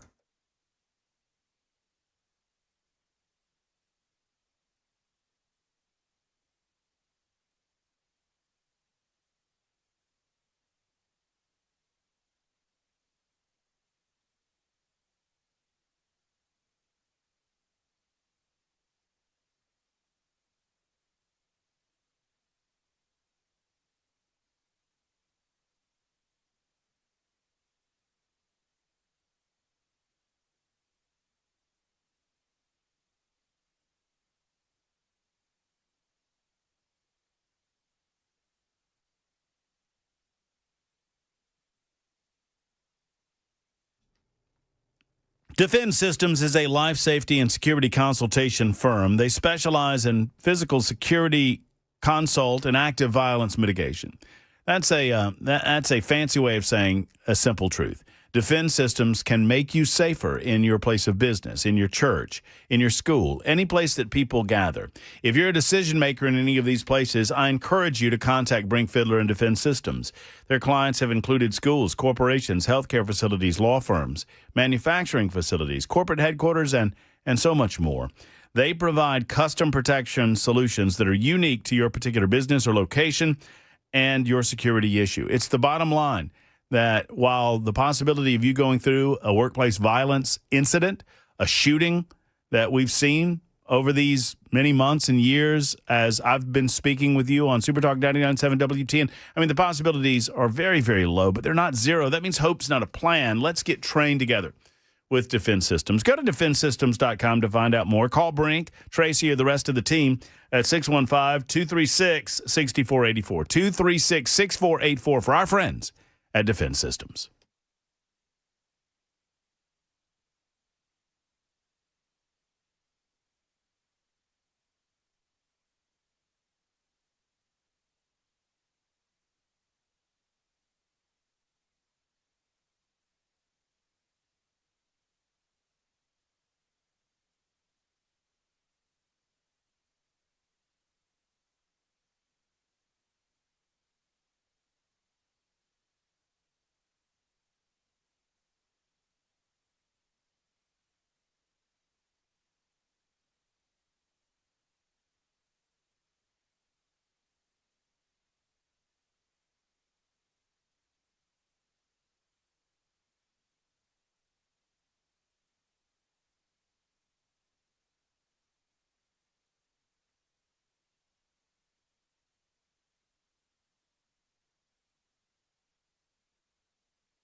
You know, I have to give Senator Heidi Campbell a bit of a verbal schooling as we continue on the show today. I would love to have her on to try to get her perspective, truly anyone's perspective, on exactly what the government's role is in protecting individuals that are being fired right now based on social media commentary. You do not have the right to employment in that way in the United States of America. The First Amendment does not protect you. You can't go into your boss's office and tell your boss anything you want your boss to hear and not expect there to be some form of reprisal. And you can't hide behind the First Amendment of the Constitution as a result. And I don't care if your boss is the University of Tennessee anyway. UT Knoxville has written, and by the way, congratulations to Randy Boyd, who is the, I guess, the president of the university system. Congratulations to everyone involved in this decision making, whether it's UT, MTSU, ETSU, all of it. You cannot expect that you are going to continue to be employed. And if you do, you have a wrong position. Your position on the First Amendment is not correct. It's just, it just isn't. And I can help you out with that if you want to be.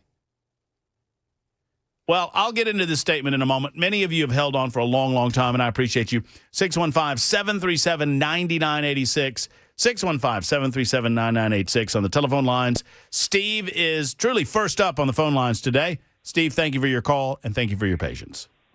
Thank you. I appreciate your show, and thanks for taking my call. This has indirectly to do with the fate of Charlie Kirk as far as the reasoning and all of that behind it. I was noticing the other day that Charlie Kirk and Christ were about the same age when their lives were taken away.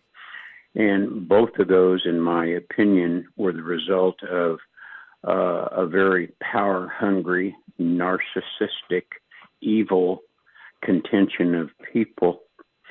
And so when I got to thinking about how has the American psychological aspect changed in my lifetime, and I'm quite old, I'm 80, I take a look at the simple fact that my wife has been in public education for about 40 plus years, school psychologist, English teacher, et cetera, Bible classes, and so on. But we have thought about writing a book for years called Working for the Enemy that talks about public schools and the corruption and brainwashing techniques of public schools. So theoretically, what I'm trying to point out is that 62 years ago, the American Communist Party stood up in front of Congress and read off the 45 bullet points that they hoped they could accomplish to change this country into a communist country. And of those first important bullet points were to take over education, take over the media, take over Hollywood, stamp out religion, and break up the family. And they've pretty well done most all of that. So I take a look back at, say, 25 years ago, Ward Churchill, who was a professor at the University of Colorado, was I remember Ward Churchill well, yeah. Due to his comments about 9/11. And so as I take a look today at these young people that are doing ridiculously crazy things, yes, social media is some gasoline on that fire. But for years, this fire has been coming from education. It just has. And I can't stress enough things like brainwashing. I was in college many, many decades ago, but one of the most important classes I ever took was called Applied Behavior Analysis, Dr. Bob Watson, and he spent 6 weeks on brainwashing and what all that involves, what the ultimate thing is, whether it's boot camp or whatever the case may be, or movies such as long, long time ago, Manchurian Candidate or whatever. But remember, in Trump's first administration, Betsy DeVos was the head of the education world, and she was a huge fan of voucher schools. And that is the only way that we stop this ridiculous onslaught of lies that are being taught in schools all over, everywhere. Mm-hmm. If your Chevy's running better today than it was 40 years ago, it's because of competition from Toyota or whomever. And that same thing applies to public education. If they had some competition, then they couldn't get away with this as much as they do today. So, I feel terrible for Charlie and his family and so on. And I like Fox News' approach to publicizing the wonderful things about him. But I disagree somewhat with the outcome of all this, because violent behavior is rubber stamped all over our society today, and it has to stop. And sometimes it's not by compromising, it's by being very stern, I would say. But we're in dire straits. My dad was in World War II.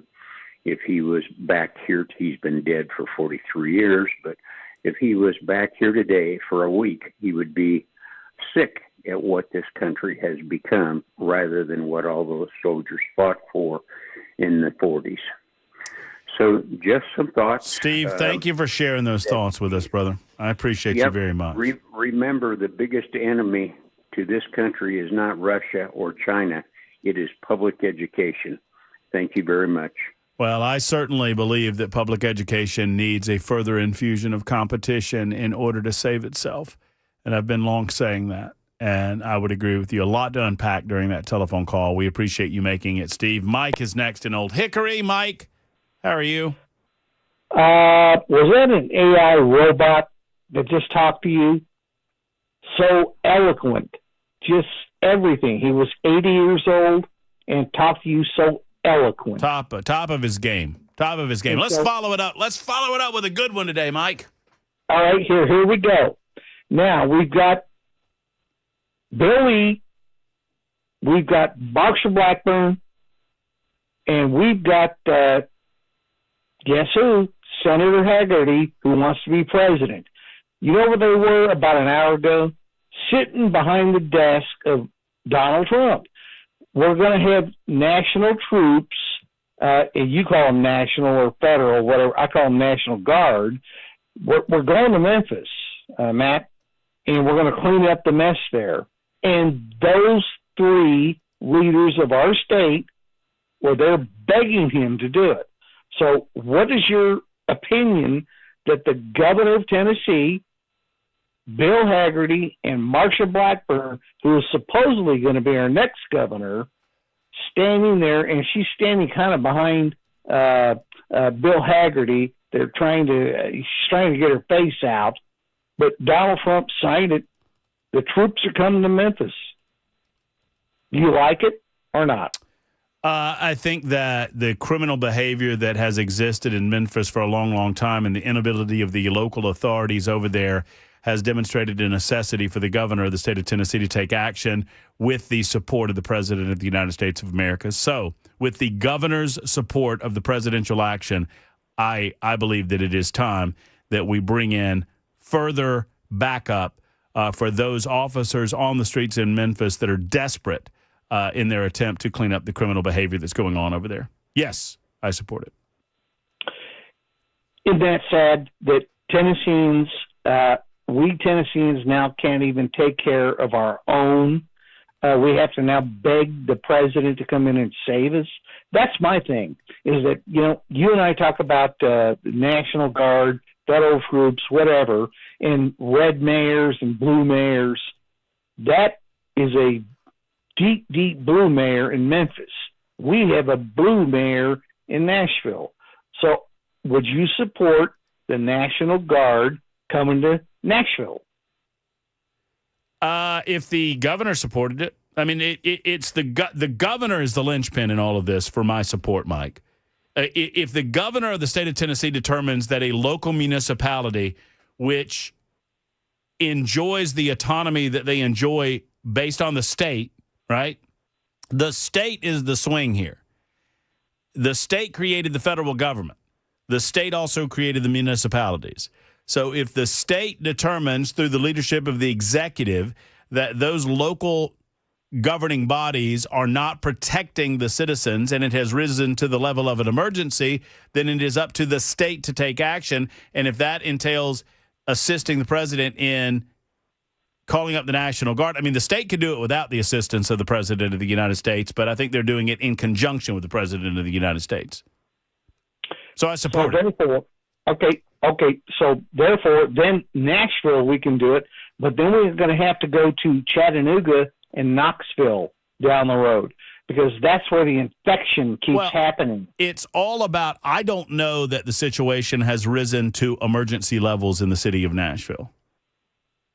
But it's getting there. But it will. But it's getting there. But it's getting there. But it will. Yeah. And so, in other words, so now the troops are going to go into Memphis, and when it gets cleaned up, what chance do you think that Marsha Blackburn, who wants to be governor, and she's supposedly going to be the, just nobody's going to run against her. She's the titular head. That's it. She's governor, blah, blah, blah. No way. Because she stood there, Bill Haggerty stood there, and Billy stood there with Donald Trump in the White House today, an hour ago, and said, we need your help to solve our problems. All right. Well, I mean, and we're going to get it. And if you believe that criminal behavior, and Mike, thank you for the call. We're kind of tilling the same ground now. If you believe that the criminal behavior in Memphis has risen to the level of an emergency, and I would suggest the drugs and the crime and the other criminal activity that's going on there. I mean, obviously, Memphis is the most violent city in the United States of America, according to FBI data. So if you believe that, my position has always been simple. The President of the United States does not have the authority to usurp what the governor of any given state wants to do regarding the National Guard, and I think you would be hard-pressed to demonstrate that in court. So if J.B. Pritzker wants to politicize the awful, horrific criminal behavior and the killings and the murders that go on in Chicago, Illinois, for the purpose of politicalization so as to not watch as Donald Trump assists him in cleaning up that city, he can do so, sadly, to the detriment of his citizens. But Governor Bill Lee saw the better way. And I've not talked to anyone in his office, and I don't know what his thought is on it, but it's obvious that Governor Bill Lee has given his blessing with all of this, and I applaud that. And I think it's time that Memphis was a jewel of a city. I've been to Memphis many times. I went to Memphis long before I got into Nashville, Tennessee. And I was saddened at the idea that I couldn't hang around Memphis after dark. I couldn't, you can't enjoy Beale Street. I mean, y'all know, I don't have to tell you. It's about time that someone put some meat on those bones, as they say. 51 after the hour, more calls coming up in a moment.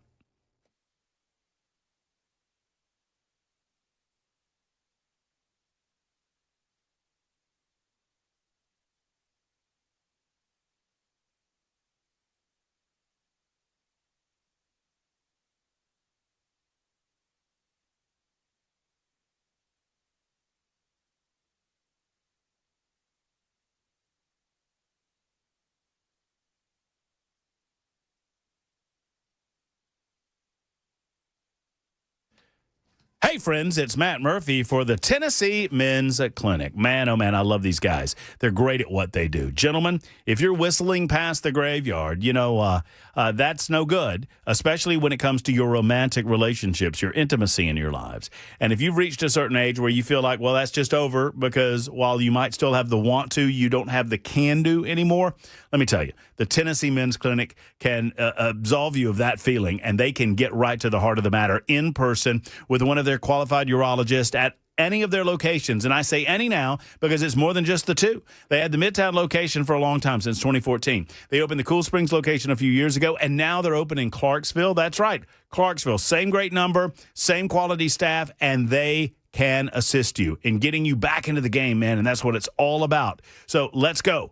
Let's make this happen today. Call 615-208-9090, 208-9090, or online at TennesseeMen'sClinic.com, TennesseeMen'sClinic.com.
It's official. President Trump has signed the order sending the National Guard to Memphis. We've got that and more coming up at 5 on Super Talk 99.7 WTN. Indeed, he did. A lot of reaction to this thing. I'm telling you, listen, the governor's presence and the governor's sign off on this is everything that I needed to know about it. And it's my understanding, I mean, the governor is a part of this, right? So with the governor on board, I'm on board. That's the linchpin in terms of allowing the federal government to have access to the National Guard. And if the governor does that, I'm all about it. 615-737-9986. Your thoughts on this? David wants to talk for a minute about teachers. David, thank you for your call. Thank you for your patience. How are you? I'm good, Matt. How you doing? I'm well. Thank you. Good. Well, you know, like I've made this point before, and you know, the reason why we see so many of these young kids who've been normalized to political violence is the people who perpetrated political violence in the 70s and 80s, i.e. people like Bill Ayers and Bernadine Dorn, are the people who write curriculum that are in education departments literally in every university and college across this country. And in turn, people who want to be teachers learn this garbage and then go out and are at every level of public education from K through college. Like, Bill Ayers and Bernadine Dorn and the Weather Underground, they weren't protesters. They were literal communist terrorists who killed people. Yes. You know, Bill Ayers, Bernadine Dorn only avoided prison because of technicalities. You know, Chesa Boudin, that black job who was the DA out there in San Francisco, his parents were involved in the Brinks robbery where they killed 2 cops and a security guard. So these are the people who are writing the curriculum that is molding the teachers of the futures that are going out, like I said, into every level of public education. Well, and it's high time that. Well, go ahead. I'm sorry. Is it any wonder that violence is normalized? Wow, that's right. I mean, it's high time that we get a handle on all of that in our educational institutions. David, I'm sorry I do, but I got to run. We're getting to the news right now. Bobby and Mark and Carol and Kevin will get to you as well. Plus, Jason Weekley with the Davidson County GOP will talk to us. You know, a lot of memorials, a lot of vigils, a lot of prayer vigils popping up for Charlie Kirk. We saw one in Franklin last night. We saw one in Sumner County last night. I'm hearing about numerous ones tonight, to include one in Murfreesboro.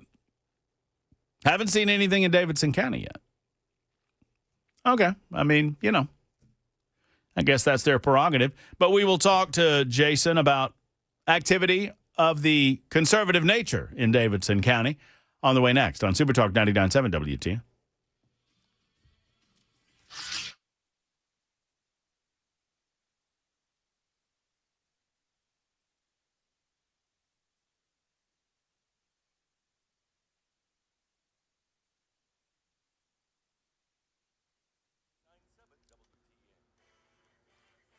I'm Ken Weaver with your top stories. Full forecast and traffic in 5 minutes. President Trump has signed the order sending National Guard troops to help local law enforcement in Memphis. Here we go. Here he is in the Oval Office. Tennessee U.S. Senators Marsha Blackburn, Bill Hagerty, then Governor Lee standing next to him. Wonderful. Perfect. Okay. Wonderful.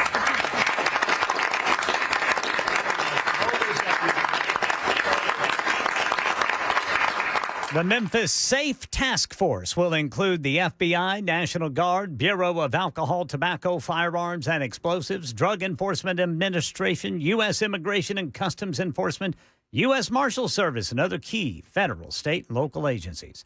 And President Trump says he ordered another military strike on what he says was a vessel from Venezuela transporting illegal narcotics toward the U.S. Trump says it killed what he called 3 terrorists in international waters under the U.S. Southern Command's area of responsibility.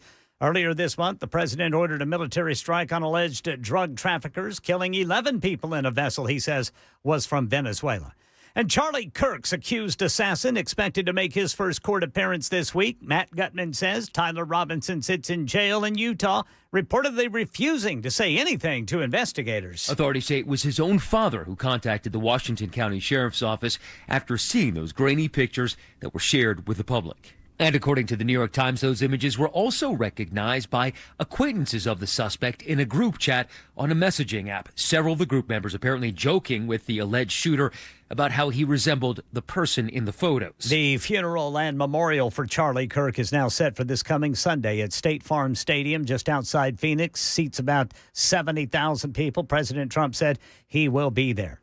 Seems to be new developments regarding the future of TikTok. Trump administration officials saying they've reached a framework of a deal with the Chinese ownership of the app. We heard from the Treasury Secretary, though, saying that the president is expected to talk to China's President Xi at the end of this week after they finalize this and likely announce the deal at that point. We should note that the TikTok app is subject to a permanent ban in this country because of legislation that was passed last year by Congress during the Biden administration. But that was all subject to the ownership shifting to a significant U.S. stake. The president has extended that repeatedly with these 90-day extensions. That deadline now is coming up again, September 17th, in just 2 days. Karen Travers reporting, and the latest news. Traffic and weather next. I'm Ken Weaver, WTN News.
All right, Metro Police reporting a crash, 440 eastbound right there at 24. In fact, if you're eastbound 440, you are coming to complete stops at time right after you get off 65. Northbound 65 up to the South Loop. That is complete stop and go. And so is eastbound 40 over to 65 on the South Loop. Eastbound going eastbound, you've got stop and go all the way over to 24. I'm Ken Weaver.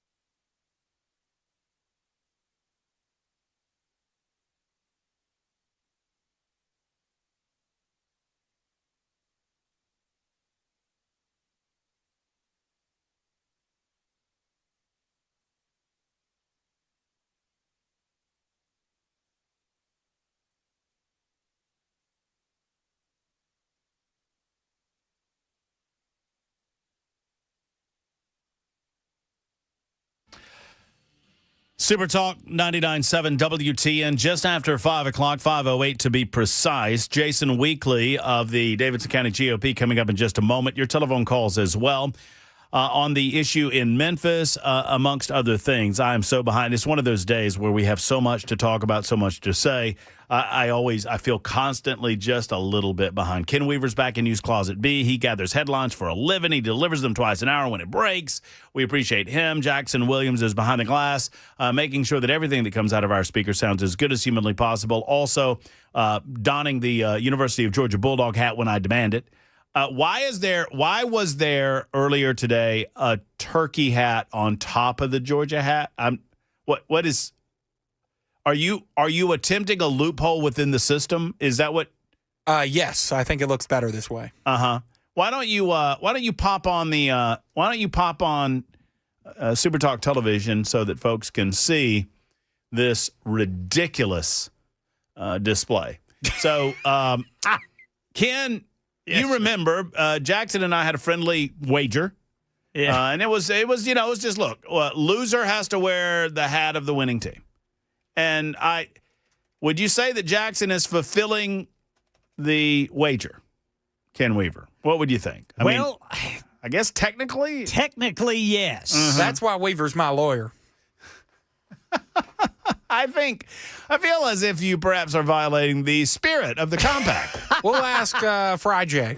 Yeah, we got to ask Fry J on Friday. We'll ask Fry J St. Clair, whether or not I can sue you. And well, you can sue me if you got $140 in a crayon. True that. But you've got your turkey hat on. Thank you, Mr. Bill from Hendersonville, as well as your non-turkey hat. That would be the beloved, University of Georgia Bulldog lid that I lent you.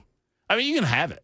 Honestly. I'm good. You don't want it? It doesn't fit. It hurts wearing it for a few minutes. I mean, not just the color, but yeah, it burns my skin. Hey, I made it into a Tim Burchett promo reel. Did y'all see that on social media? Really? On the X machine? Yeah. All right. If y'all follow Burchett, go over to Tim Burchett's X machine page. He put up a promo reel. He was walking around with Senator Marsha Blackburn during the pregame, and I got to see those two. And I got to say hello to Tim. I'd never actually met Tim. I talked to him so many times on radio, but I've never spoken with him in person. Got a chance to shake his hand, hug his neck. Said hello to Marsha, and she and I talked for a hot minute. They were making the rounds at the tailgates, and got a chance to see him and looked good. All right. Asked him if he was going to be the next senator from the state of Tennessee if Marsha won the gubernatorial election. He said, I don't know, buddy. We'll see, buddy. That's what he told me. We'll see, buddy. So how's he doing since getting kicked by that horse? He looks good. He said he feels all right. He looks good. And I asked him how his car was running. He said it was doing all right. So things going well. Yeah, I'm there in the Georgia Red getting a hug from Tim Burchett at the tailgate. Isn't that nice? All right, so Kevin and Carol and Mark and Bobby and Andy will get to you. Obviously, lots to discuss, political and otherwise. We'll continue to talk about the fallout of the assassination of the great Charlie Kirk. Firings happening all across the state of Tennessee, all across the United States of America. A misguided belief that the First Amendment somehow protects you from these firings. It does not. And I guess that's the definition of FAFO. To speak on these and other matters, we welcome back to the show Jason Weekley. He is the head of the GOP Nashville organization that we call the Davidson County GOP, and he joins us on the Murphy Show hotline. Hey, Jason, how are you? Hey, Matt, how you doing today? I'm pretty good. Everything going well with y'all? Yeah, it's going okay. We're busy planning other events, but of course, the Charlie Kirk assassination has gotten a lot of people down over the last few days. So we're trying to push through and work hard to do what needs to be done here in Davidson County for a Republican Party. So we're holding up. You have made an effort. You are relatively young in your role. And I don't say that to, label you in any fashion, but I think it's fair that you're probably one of the younger members of the GOP in Davidson County, and you are the head of the Davidson County GOP. And I know that you've encouraged younger people to be a part of it. And so I think you're probably positioned well to speak to what Charlie meant to the younger generation of voters who were probably told that, young people aren't conservative until Charlie came around and disabused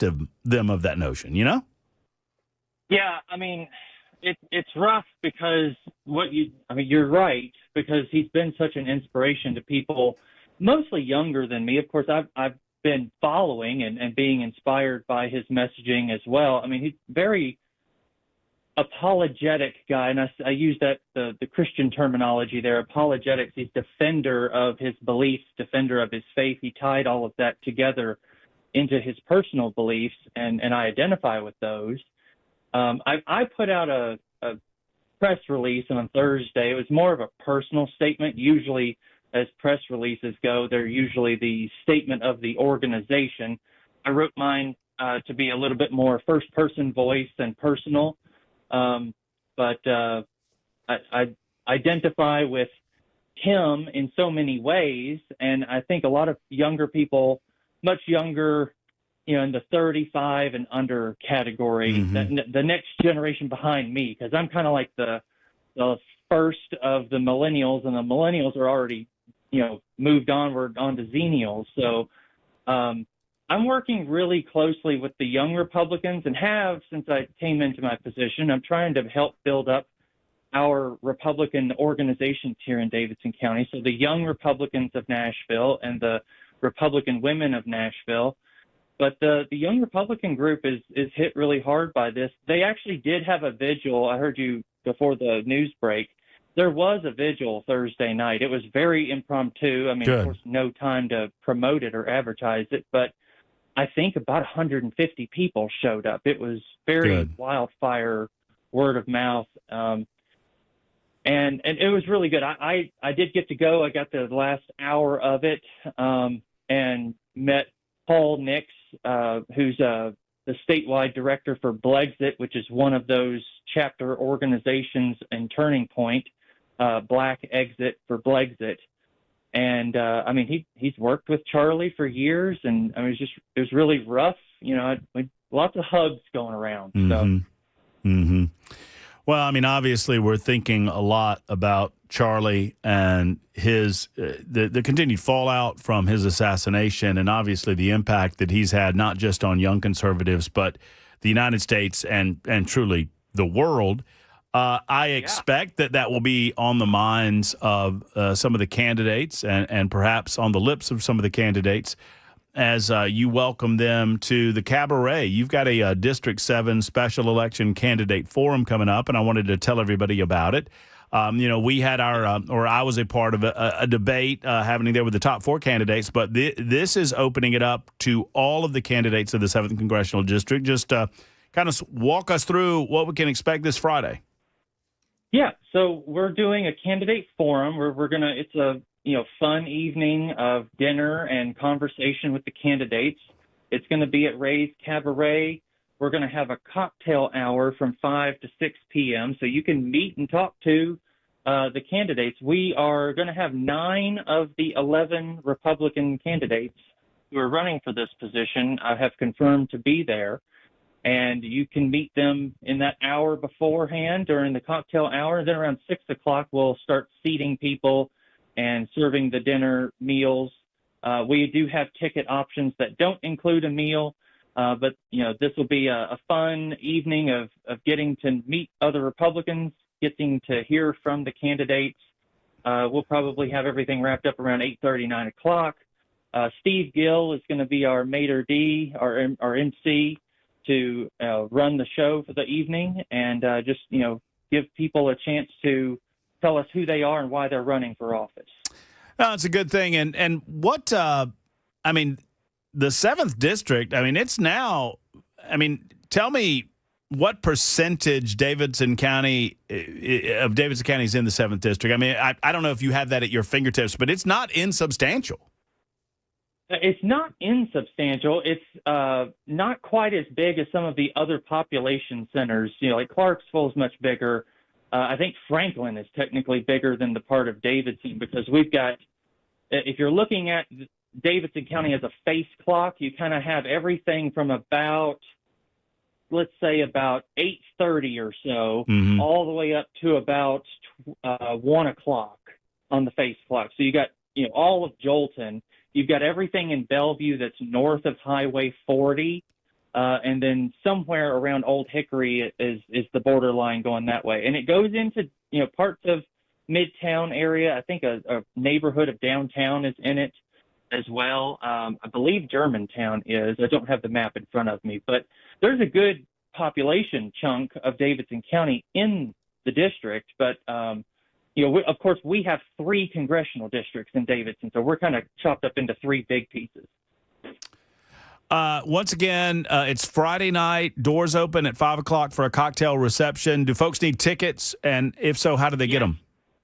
If they will go to gopnashville.org, we have a link in our header, and there's also a link on we have a big promotional link for the special primary election. If you click on the primary election page, there's a link to buy the tickets from there, or just, right in the header, there's a link for District 7 candidate dinner, and you can get tickets. It'll take you to Ray's Cabaret website where you can buy the tickets. You could just go straight to Ray's Cabaret, but we're linking you directly to the event page from our website. Absolutely love it. Jason, thank you so much. Anything else we need to know about the night or GOP politics in Davidson County? I do want to just give a quick shout out. There is another vigil that's happening. It's being organized again by the Young Republicans. If you'll go to their Instagram account, Nashville Young Republicans, they're asking people to send a direct message to get the address information. They're trying not to overwhelm the venue, but also, keep people safe and protected. But they are having another vigil. They were planning on having one last week, but it got pushed out, obviously. Okay, very good. Jason, always appreciate you. Anything we can do for you guys over in Davidson County and for the GOP, just let us know, brother, and have a great event. Hug Steve Gill's neck for me and tell him I said hey, okay? Will do. Thank All you, right, man. Have a good one. All right, thank you, brother. I'm going to try to get over there after the show at 7 o'clock. I don't know if I'll be able to make it as of now, but it's a good event, good opportunity to get your mind right about the 7th Congressional District. It's 20 after the hour on Super Talk 99.7 WTN. Carolyn, Mark, and Kevin coming up with you. Nincompoops on the way. Plus, we're going to check in with our brother Chris Hand, who's out in Murfreesboro, heading out to the vigil happening out there tonight. That is in the 6 o'clock hour on Super Talk 99.7 WTN.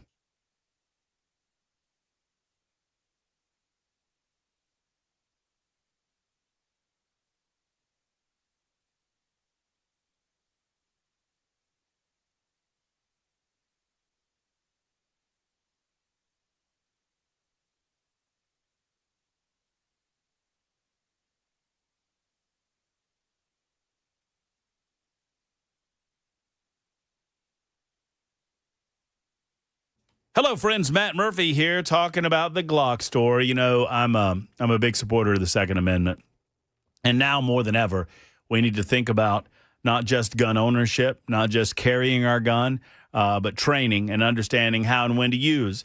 Training is more important than just renting a lane, folks. And once you learn to squeeze the trigger and fire down range, you've pretty much done everything you can do on a lane. Well, I'm here to tell you that the incredible Shoot 270 rooms at the Glock store, it's not just training, it's more than that. Training is what you get at the Glock store in their Shoot 270 rooms, and personalized training from an accomplished instructor is especially important in this day and age. Engaging multiple targets of a variety of distances, drawing from concealment again and again until you start doing it by rote. Owning a gun is, of course, a responsibility. Learning how to use it is a necessity nowadays. Knowing where to train, well, that's easy. It's the Glock store. Go to glockstore.com, or better yet, shoot270.com, and see the Shoot 270 difference at the Glock store. We are lucky to have them in our backyard, and I utilize them every chance I get, and I encourage you to do the same thing. Minutes away from the airport, worth the drive from anywhere. It's the one and only Glock store.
Hello, friends. It's Matt Murphy, and boy, oh boy, Advanced Hair is so good at what they do, and I absolutely love talking about the wonderful things that are happening over at Advanced Hair. No one in Nashville can offer you anything like the advanced FUE that you find at Advanced Hair, and for many of us, it's happening, right?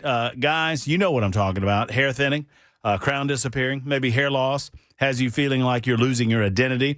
Well, I got good news. The incredible, simple one-day treatment that starts growing your own natural hair the very next day is guaranteed to grow for life. It's the Advanced FUE from Advanced Hair. Ask them about it. You've seen the pills. You've seen the lotions that come with monthly subscriptions, and that might help retain the hair that you have, but it does not regrow the hair that you've lost. From Advanced Hair's state-of-the-art facilities to their world-class doctors, it's not maybe your hair will regrow. It is guaranteed that your hair will regrow. It will come in thick. It will come in where you need it, and that's why Advanced Hair has changed tens of thousands of lives, and it's why I most certainly recommend them to everyone that I talk with. Give them a call today at 629-348-HAIR. That's 629-348-HAIR. Free consultation, $250 off, and 250 free hair grafts. AdvancedHair.com. That's AdvancedHair.com.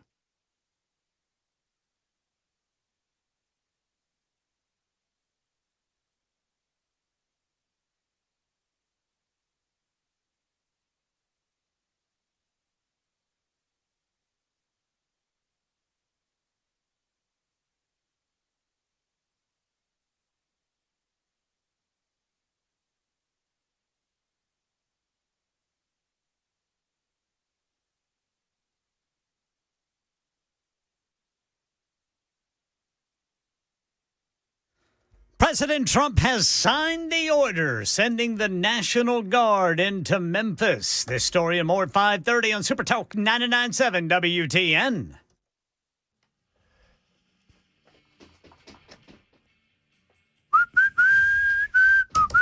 Hello, friends. Matt Murphy of the Matt Murphy Radio Show. Nincompoops coming up in about 10 minutes or so. Ken Weaver's newscast before that. Your calls even before that. My name is Matt Murphy, and this is a mid-month and Monday edition of the Matt Murphy Radio Show. I failed to mention it's episode 884. I got all ahead of myself regarding Georgia's victory over the University of Tennessee. We started talking about Jackson wearing his hat and all of that, and I failed to do any of the signposting or any of the beginning stuff, the opening pleasantries. 884 is our day today. It's 241 days of Donald Trump's second term as president of the United States of America. And that hat looks so good on you, Jackson. Thank you for continuing to wear it.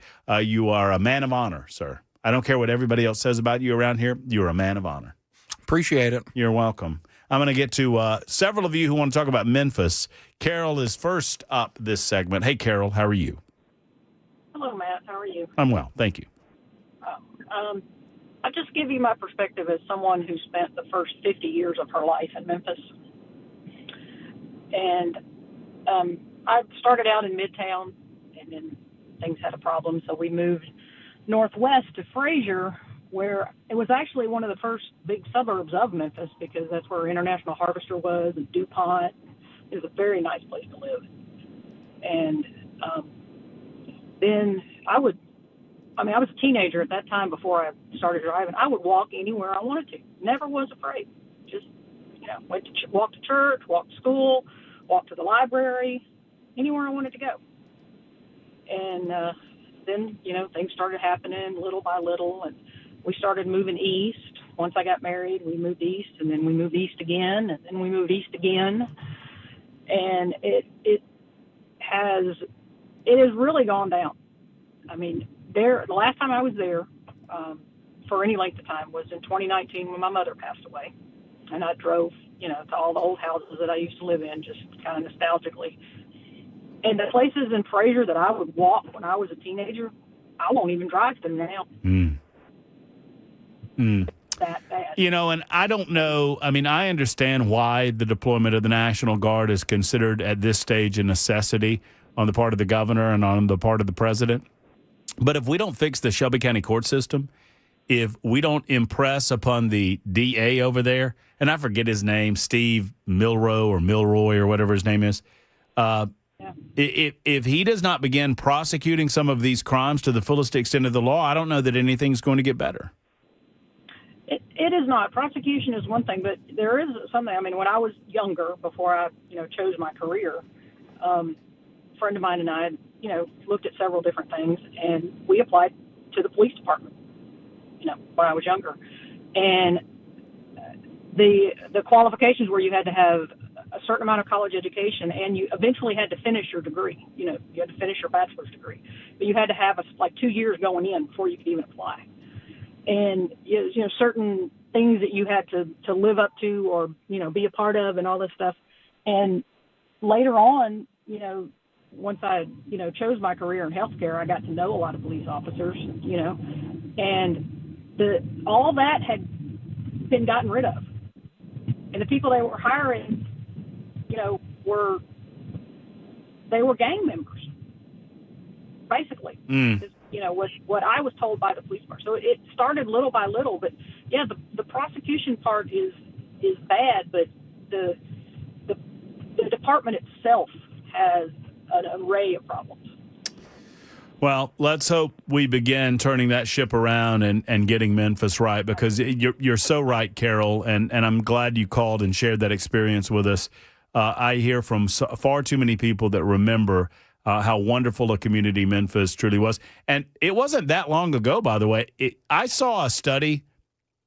It was kind of a documentary program on how Memphis and Nashville took two different paths. That, in 2000, that Memphis had the metro region of Memphis had as big a population as Nashville. And now, obviously, Nashville has well outpaced Memphis in terms of its metro population. And sadly, there's a reason for that. And it's because of city leadership. It is time for the news. Super Talk 99.7 WTN.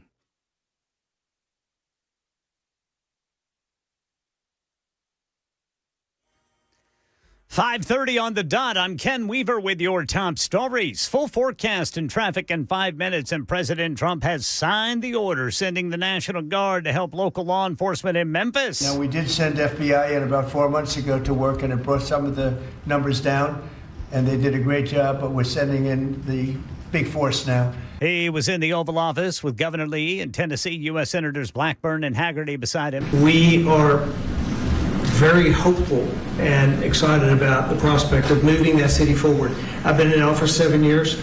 I'm tired of crime holding the great city of Memphis back. So the Memphis Safe Task Force will include the FBI, National Guard, Bureau of Alcohol, Tobacco, Firearms, and Explosives, DEA, ICE, U.S. Marshal Service, and other key federal, state, and local agencies.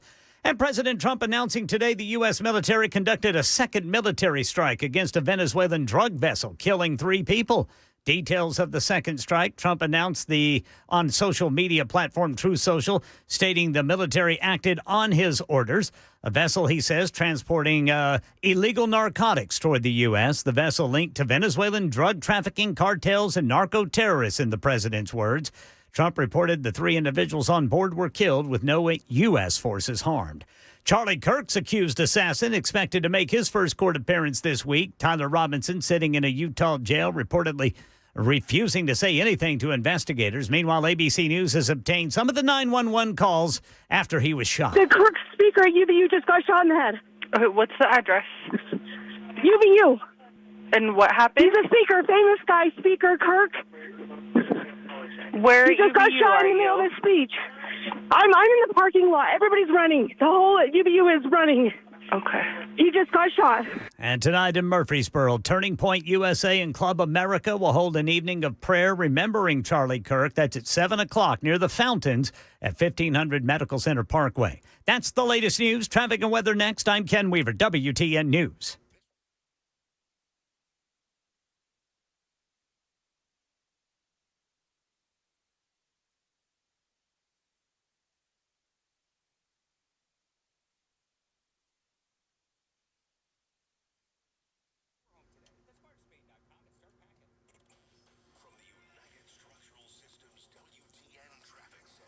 All right, police reporting a crash in Hermitage. It's the on-ramp partially blocked 40 westbound from Stewart's Ferry Pike. Then near Belmont, police say there's a crash 440 eastbound past Hillsborough Pike, 21st Avenue, exit 3. I'm Ken Weaver.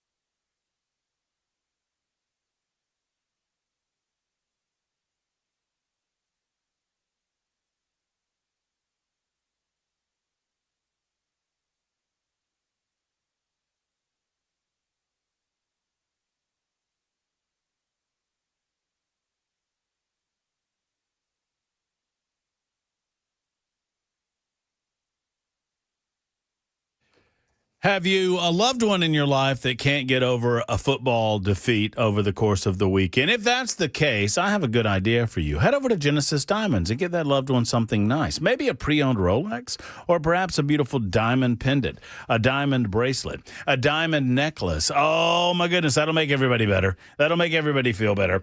Friends, in all seriousness, it's not just in the name. Diamonds are in their DNA. They dream about them. They obsess about them. They're really, really good at what they do. Genesis Diamonds cuts out the middlemen. They buy the diamonds from the source.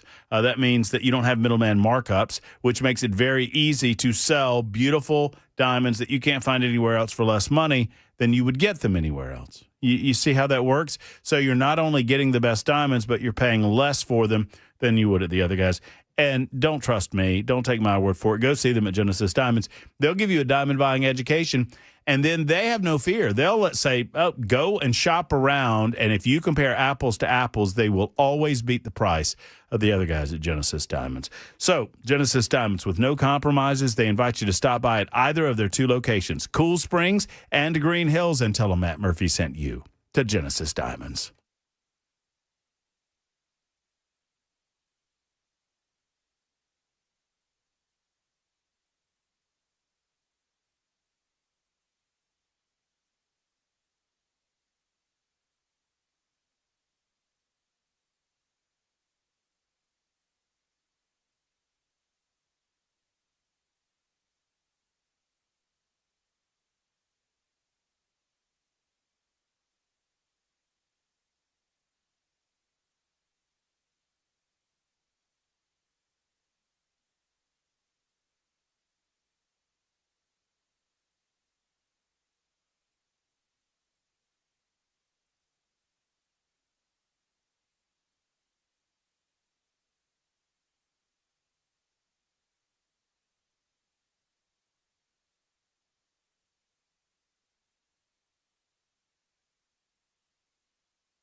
Hi, friends. Matt Murphy. You might not know this, but there's an auto repair company that actually pays its mechanics more than any of the other auto repair shops. And they do it, and they still charge you less than most of the dealers do, or the dealers do, I should say, when it comes to repairing your European automobile. Of course, I'm talking about Eurofix.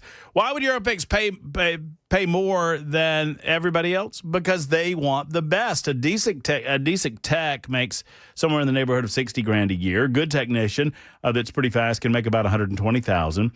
A really fast technician can make some good money, up to $180,000 a year. A lot of people look down on mechanics, and they shouldn't. A local owner, I should say, Aaron Stokes, is an ex-mechanic, and mechanics make the world go round. Everything out there has to be worked on, and so they pay their guys the right way. Eurofix also wants their mechanics to be home with their kids on the weekend. That's why they're open Monday through Friday. Aaron Stokes figured it out a long time ago. A happy mechanic makes for a happy shop, and a happy shop makes for a happy customer, and he wants you happy. 3-year, 36,000-mile nationwide warranty on all repairs that they perform at Eurofix. Plus, they have a rental available for your convenience with every appointment. 5 separate locations. Call today at 844-EUROFIX, 844-EUROFIX, or visit myEurofix.com.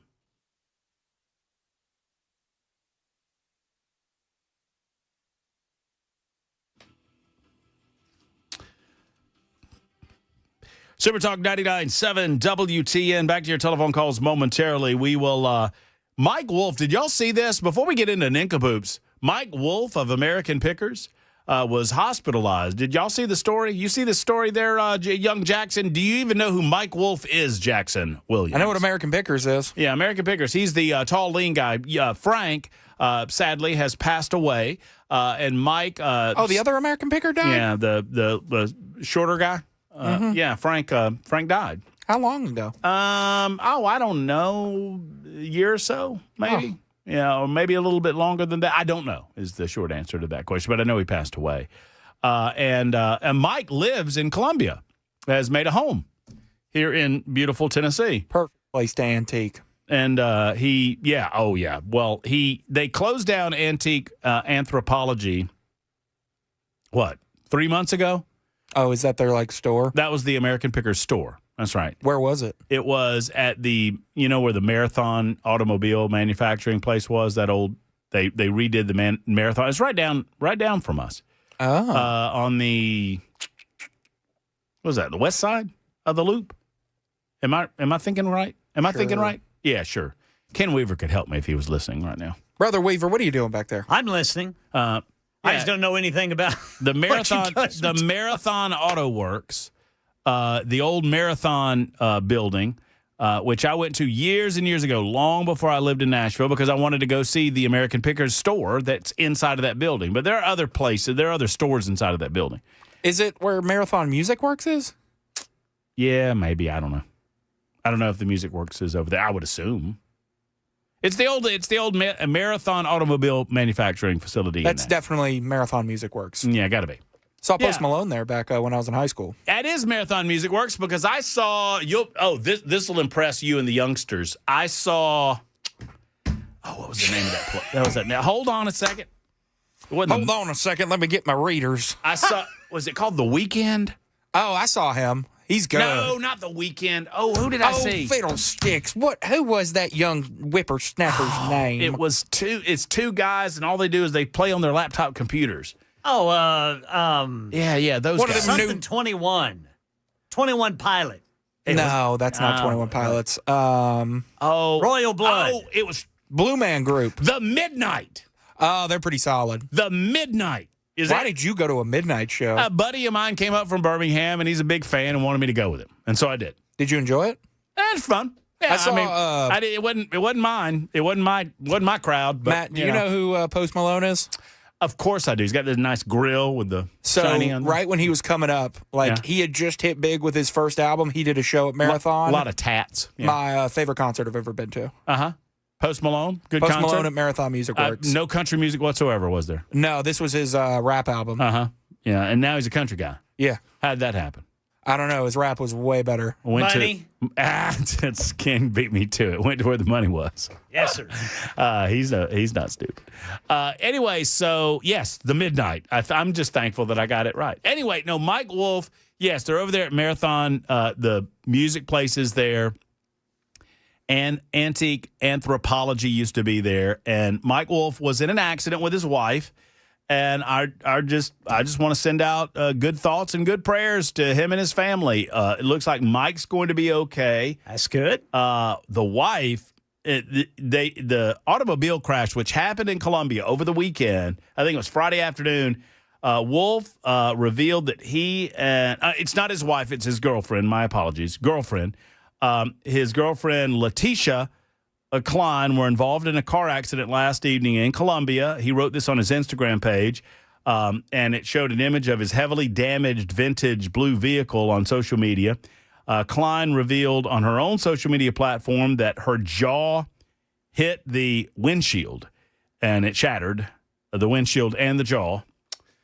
So we're just thinking about those folks. Mike Wolf showed a photo of himself next to his girlfriend. She was in the hospital with surgery, broken jaw, broken ribs, sternum, collapsed lung, lots of swelling. So thoughts and prayers go out to Mike Wolf and his family. We'll get back to your calls momentarily. We'll continue the discussion about the tributes that are happening around the state and around the country for Charlie Kirk, to include a conversation with our own Chris Hand coming up at 6 o'clock to discuss the tribute happening in Murfreesboro. Right now, let's set our worries aside because at least we can all come together and recognize that there are bigger nincompoops than us in the world. It's time for Nincompoops in the News. Nincompoops in the News. It is time, ladies and germs. Matt Murphy, Ken Weaver, and young Jackson Williams offers you 3 nincompoop choices, and you get an opportunity to vote. Hey, Matt. Yes. Who won on Friday? I don't know. I won on Friday pretty handedly. Remember the surgeon and the nurse doing it? Oh, yeah. Mid-surgery? Having relations. Okay, so... Having whoopee. If you knew, why'd you ask me? Because I wanted to hear you say it. Oh, well, I legit had forgotten. So sure. Bet you remember the score of that Georgia game, though. 44-41 in overtime. I remember a score like that. See, Ken, you know when he does something like that, you know what we do? What's that? That. Oh. Ken, it's my least favorite thing that immature producers do on the and for 20 some years, every little producer that feels like he has a sense of power. Oh, I can turn off your microphone. Boop. I can turn off your microphone. It bugs you, though. It is. Didn't hear you bark. Horribly annoying. I didn't bark. I heard. Did you see him start barking? That's a nice hat. You got your camera on over there? Yeah, this thing really hurts. Good. I'm with you, fellas. He just does the news. I just do the news, boys. Man, did those Temple Owls survive, Ken? Ken hit him with a brick. Hey, we're the Temple Woodpeckers.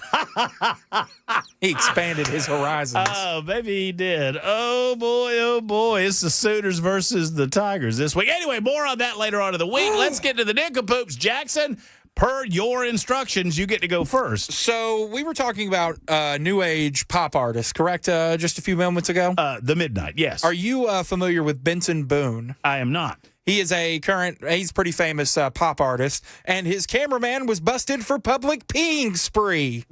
A cameraman touring with pop star Benson Boone was arrested yesterday for relieving himself on about $700 worth of clothing at a beachside shop in Florida. Investigators say Tyler Capehart, 39, entered the surf-style shop in Clearwater, Florida Thursday afternoon and walked up to the retailer's second floor. Workers then observed Capehart via CCTV, standing between racks of clothing for an extended period of time. After Capehart walked away from the merchandise, a manager observed the clothing and floor to be soaked in urine. The clothing is unable to be sold, reported police, who added that the total property damaged was valued at $689.30. When subsequently confronted by police, Capehart, who appeared intoxicated, reportedly advised he consumed alcohol and smoked marijuana. As allegedly relieving himself in the store, Capehart advised he did not have any recollection of urinating on the clothing or the floor inside Surf Style. Pictured above, Capehart was busted for criminal mischief and disorderly intoxication misdemeanors, for which he was booked into the county jail after posting a $650 bond. The Georgia resident was released from custody this morning, a day before Boone's American Heart World Tour stops at Tampa's Benchmark International Arena. I feel like you did this story because of the Georgia connection. I mean, that's just my feeling. If I wanted to take a shot at you, I'd look at what football player got arrested this morning. Well, I mean, maybe for excessive celebration after that incredible victory, 44-41. Okay, we can call DUI excessive celebration. I mean, did somebody get arrested? No, but you weren't surprised. I was like, whoa. Was he a starter? He wasn't a starter, was he? It was Gunnar Stockton. That's right. That's fine if they get arrested this week because they can get suspended this Saturday and be back for the Bama game. You know what we're doing this Saturday, right? Nothing. We're off. Tennessee is going to open a biblical can of whoopee on UAB. UAB's already they're already coached by the worst head coach in college football in Trent Dilfer. You know how many games Trent Dilfer has won on the road, Jackson, in his 3-year tenure with UAB? 1? 0. Oh. He's never won a football game on the road. And he's won very few of them at home. And it's going to be they are going to be so angry about what happened last week. How many points y'all score against the Owls there, Weaver? 42. 42. You'll beat the 42, right? We'll beat the 42 in the first quarter. Yeah. If we could put 21 up on y'all in the first quarter, what can we do to them? That's true. Yeah, but Coach Dilfer is shaping young men's minds. Just like he did at Lipscomb. You know, controversy and struggles build character. For 3 years, Ken? And we're going to see what getting beat 77-0 builds. That's going to build something. It's going to build their transfer portal class. It's going to build some confidence that maybe this football thing is not for me, that I should go into construction. Maybe I should study harder. Here's my nincompoop. I'm just going to slide right here in the middle because I don't know if I have a winner. But this was a listener-contributed nincompoop. It's going to be good. Which I absolutely love. A California woman is facing 6 years in prison for allegedly registering her dog to vote and casting mail-in ballots in 2 separate elections, at least one of which counted, according to the Orange County District Attorney's Office. Laura Lee Urex 62 of Costa Mesa, California, was charged with 5 felonies, including perjury, procuring or offering a false and forged document to be filed, casting a ballot when not entitled to vote, and registering a non-existent person to vote. The dog's vote was successfully counted in the 2021 gubernatorial recall election, but was rejected by the time the 2022 primary rolled around. In 2024, Urex told the Orange County Registrar's Voters Office that she had registered her dog, Maya Jean Urex, little Maya Jean, she's a very cute dog, at the registrar's office. The registrar of voters then contacted the district attorney's office. On her social media, according to the district attorney, Urex posted a picture of her dog wearing an I voted sticker and posted a ballot opposing her with a ballot in January of 2022. Another post from October of 2024 showed a photograph of Maya's dog tag and a vote by mail ballot with the caption, "Maya is still getting her ballot, even though the dog had previously passed away." So not only was she attempting to vote for her dog, she took the next step and attempted to vote for her dead dog. Goodness. And now she's going to have to go away for a while.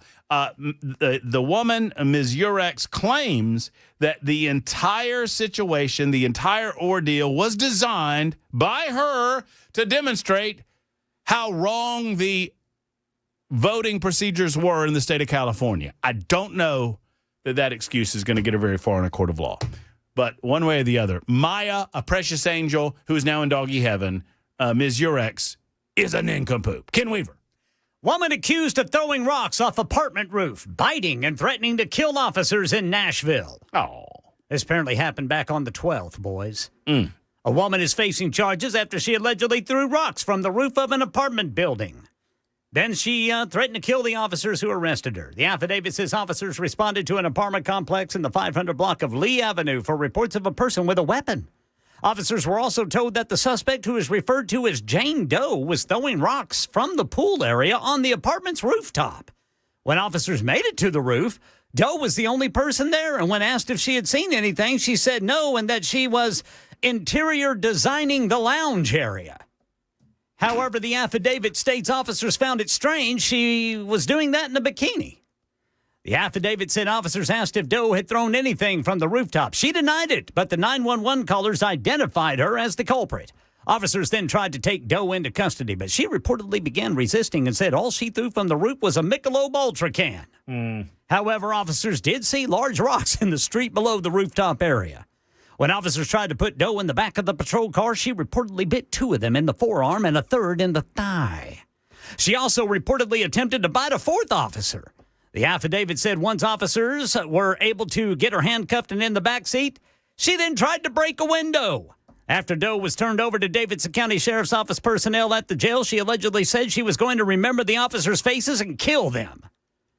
Now, for this incident, she was charged with 2 counts of assault on an officer, fear of bodily injury, 3 counts of assaulting law enforcement officer, offensive contact, reckless endangerment with a deadly weapon, resisting arrest, escape custody, and retaliation for a past action. I wonder why they didn't put her name in the affidavit. I don't know. They're calling her Jane Doe? Yeah, calling her Jane Doe.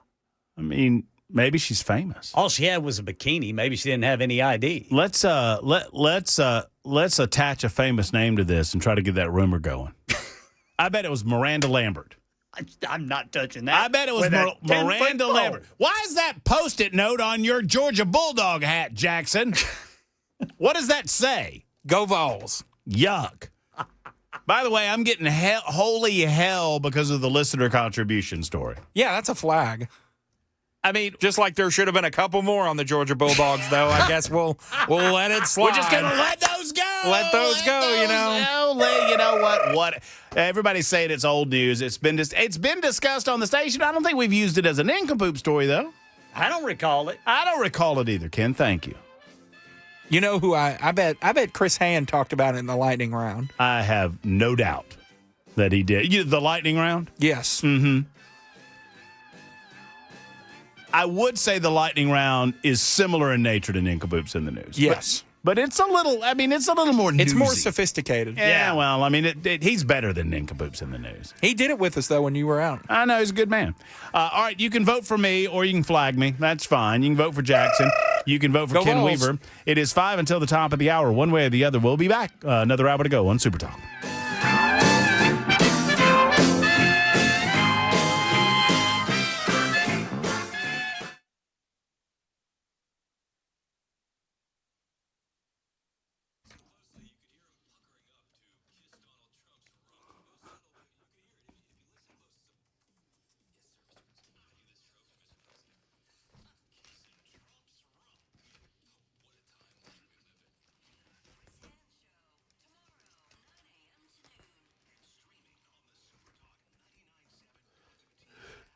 People are voting on who they think Jane Doe is now. One person says, man, oh man, that Doe family's bad news. And it's a neck and neck competition between Afton Bain and Taylor Swift as to I don't know who it is. I know this. When it comes to foundation repair, there's only one answer that's the correct answer, and that is USS, standing for United Structural Systems. Homeowners simply trust USS. Look, bottom line is this, folks. You don't want to make this call. I know you don't want to make this call. You don't want to call USS, but when you make the call, you're making the call to the best. You know you're going to get a problem solver out to your house that's never going to try to upsell you on anything. They're simply trying to solve the issue that you're calling about, whether it's doors or windows sticking, whether you've noticed the telltale signs, maybe steps are sinking, perhaps you've got cracks in your masonry joints, or perhaps you've noticed a moldy or mildewy smell in your basement or your crawl space. Bottom line is this: homeowners trust USS, and they've been keeping homes stable and dry since 1994. 30,000 satisfied customers have said thank you to USS. You could be the next. Call USS today at 615-488-7855, 488-7855, or online at USSTN.com.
I'm Ken Weaver with your top stories. Full forecast and traffic in 5 minutes, and President Trump has signed what he calls the Memphis Safe Task Force that sends the National Guard in to help local law enforcement in Memphis. The effort will include the National Guard as well as the FBI, ATF, DEA, ICE, Homeland Security investigations, and the U.S. Marshals. While with reporters inside the Oval Office, Trump says he feels an obligation to not lose cities like Chicago and Memphis. So we're not going to allow this kind of savagery to destroy our society anymore. We're stopping it. We're doing it one by one, time, but we want to go quickly. Now, no word on the timeline for when the National Guard will be deployed there in Memphis, but the order is signed. President Trump says on Truth Social he ordered another military strike on what he says was a Venezuelan drug vessel transporting illegal narcotics toward the U.S. Trump says it killed 3 people. He called them terrorists with no U.S. forces harmed. It happened in the international waters with the U.S. Southern Command's area of responsibility. And President Trump said that he will be at the funeral and memorial service for Charlie Kirk this coming Sunday. You know, we're going to have a stadium, and I'll bet that stadium is going to be pretty packed. Maybe completely packed. It's going to be big, but I'm going to be at the stadium. State Farm Stadium, just outside Phoenix, holds about 70,000 people. Meanwhile, Charlie Kirk's accused assassin expected to make his first court appearance this week. President Trump says he believes very good talks with China over the weekend will lead to a deal for the social media app TikTok. The White House isn't commenting on what officials are calling a framework of a deal with China on TikTok. But a spokesperson for Vice President Vance says, quote, hundreds of millions of Americans will now be able to continue safely enjoying the highly popular app thanks to the president's decisive leadership. Treasury Secretary Scott Bessent. The framework is for it to switch to U.S.-controlled ownership. Congress last year passed a law that would ban TikTok in the U.S. unless it got sufficient U.S. ownership. But President Trump has repeatedly extended the deadline for the app's sale set in that law. Another deadline looms on Wednesday. Karen Travers, ABC News, the White House. That's the latest news. Traffic and weather next. I'm Ken Weaver, WTN News.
Got a crash reported by police 40 eastbound at Fessler's Lane. Then on the South Loop, 65 northbound right there at I-40.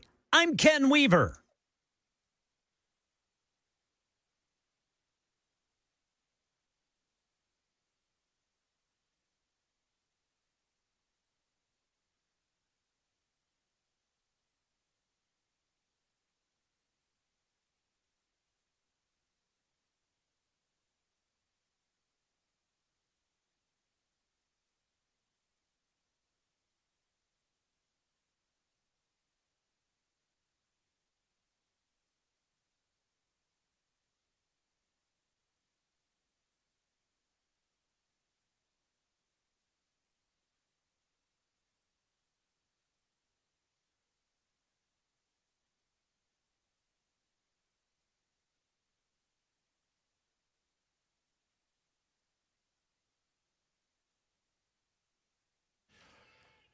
Here we go. Final hour of the Matt Murphy Show this Monday, September 15 edition. Thank you for being with us. It's one of those days where you're dealing with a lot of tragedy in the aftermath of the assassination of Charlie Kirk.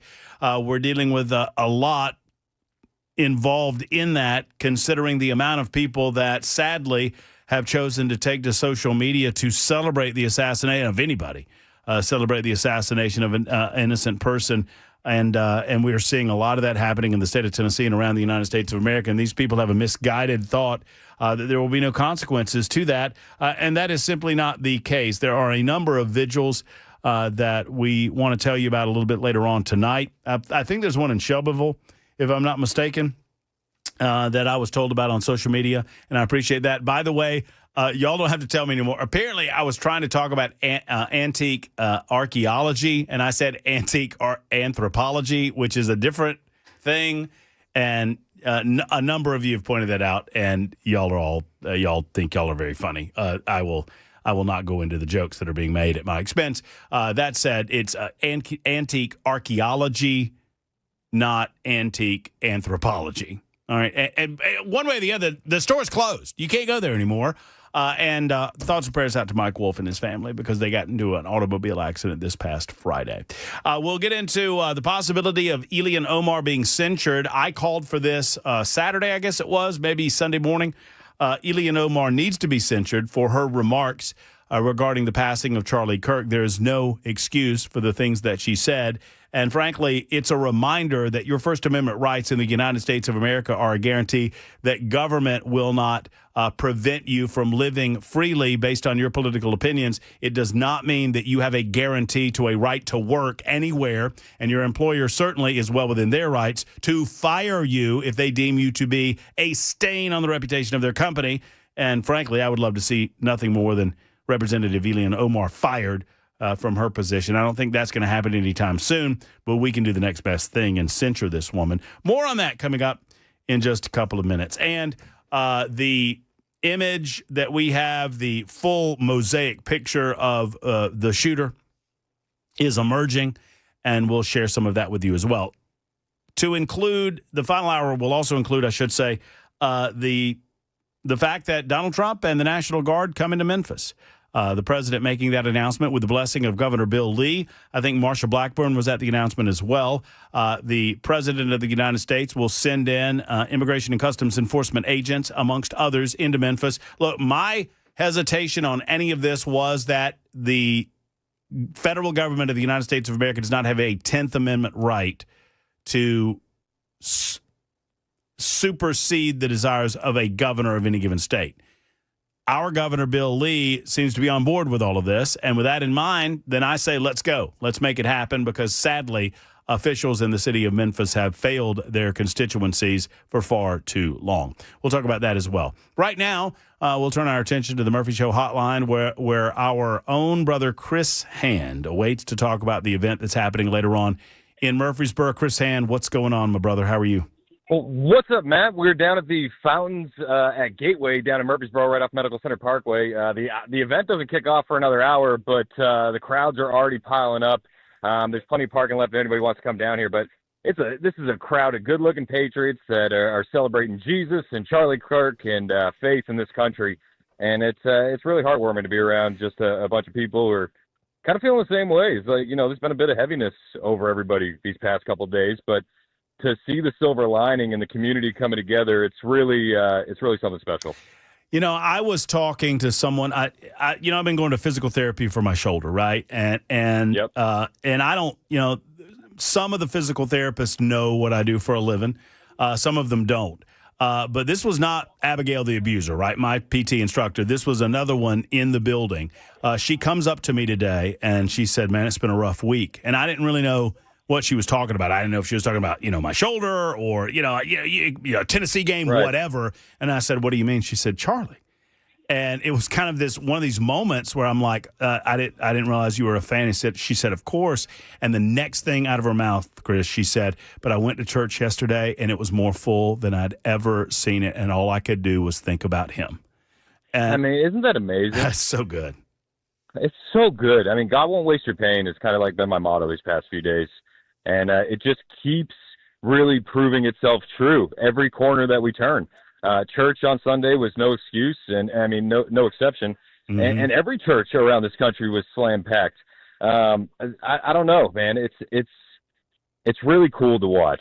I didn't expect so much good to come out of such a tragedy, but there is a lot of good coming out of it. Well, and all of the folks that I hear, I mean, they've reached out to me. I can't imagine how many are reaching out to you too, Chris. And they, some of them have talked about what Charlie meant to them. Some of them are telling me about how he touched their lives and in what way. And the most special to me are the number of people that are reaching out saying, you know what? I never knew anything about him, but now I'm finding out more. I'm watching his videos. I'm watching his presentations. I'm finding out more about Turning Point, and I'm finding out what a godly person he was, what a follower of Christ he was. I mean, all of those things, it will never touch the pain of last Wednesday, obviously, but there's a certain level of solace that you have in what good can potentially come out of it, I guess. Yep. Absolutely, man. I mean, we are witnessing the turning point in the country. I don't think that we're ever going back. I think we're seeing revival at heights that we never could have imagined. And we gotta take this good. We gotta harness it. And we gotta keep going. I've asked the question rhetorically a couple of times since Wednesday. I've had opportunity to speak to you privately. I've had an opportunity to listen to you publicly. Obviously, I listen to you every day. But I'll ask the question again because I know many folks that maybe don't get a chance to listen to you during the day are asking it. How are you doing? I'm good, man. I mean, it comes in waves, right? Like all this stuff does. I think after this weekend, we're all doing a lot better. Yeah. But my heart goes out for my Turning Point family, and they're still going. I'm sure you heard Erica's remarks on Friday. It's like, the campus events are going to continue. America Fest is going to go on. I was talking with Bailey, who is a rep for the high school chapters here in Tennessee. And she's like, man, we're flying out Saturday for the memorial. She's like, because we got another event Saturday morning. So, like, these guys are still working so hard at the Turning Point team that they haven't had a chance to grieve. They're going to grieve here in 2 weeks to a month, I'm sure. Yeah. But they're working so hard. So, like, right now, I'm so much more worried about the Turning Point family than anything else. And just, I want to wrap those guys up with love and wrap those guys up with prayer. My wife and I are going to be going to the memorial service this weekend. And I mean, I told everybody, it's like, I'm not coming to watch the memorial service. Like, I'm coming to help carry the load. So put me to work, like whatever I can do. And it's kind of like an all hands on deck approach. Well, it should be an incredible moment, and not just in the history of the organization, not just in the history of the conservative movement, but in the history of the United States of America, frankly. Yeah, it's definitely going to be something to see. Tonight's going to be special, too. I just wanted to make sure that folks down in Murfreesboro were aware of what's going on. Just remind us of exactly where you are. Several people are like, hey, where's the address? Want to know where Chris is? Want to hug his neck if possible. Where are you guys gathering tonight? 1500 Medical Center Parkway. It's the Fountain at Gateways. It's a huge complex with office buildings and shops and stuff like that. There's tons of parking. There is an overwhelming presence of Murfreesboro's finest here. You're going to feel safe. You're going to feel loved. You're going to have a good time, and we definitely want everybody out here to celebrate the life of Charlie Kirk. Well, we're thinking about Charlie. We're thinking about the family. We're thinking about the Turning Point family, thinking about you, and really thinking about America. I mean, I do feel like there's a great awakening that is going on as a result of this. I feel like it was already happening among American youth, in large part thanks to Charlie Kirk, and I think that's just going to continue now more than ever. Chris, you know how much I appreciate you, brother. Thank you, man. Hey, man, I love you, Matt. Big fan of the show. I try to listen as often as I can. I love you too, man. And thanks a lot. And hopefully everybody's going out to Murfreesboro. If you're not going to Murfreesboro, and thank you, Chris, if you're not going to Murfreesboro tonight, then there's Shelbyville. I think there's another one in, oh, gosh, I forgot the town. It began with a T, and I've lost it now. Somebody sent me something out on it. Tullahoma? It wasn't Tullahoma, although there might be one in Tullahoma. Who knows? But if y'all know of one, or if you know of a vigil or a candlelight event that's happening tonight in honor of Charlie, hit us up on the super text line 615-737-9986, and we will make sure to get it out to the people. Mark wants to talk about Memphis, Tennessee. Mark, what's on your mind, brother? Oh, nothing much, man. How you doing? I'm great. West Memphis, Arkansas has a bad crime rate, too.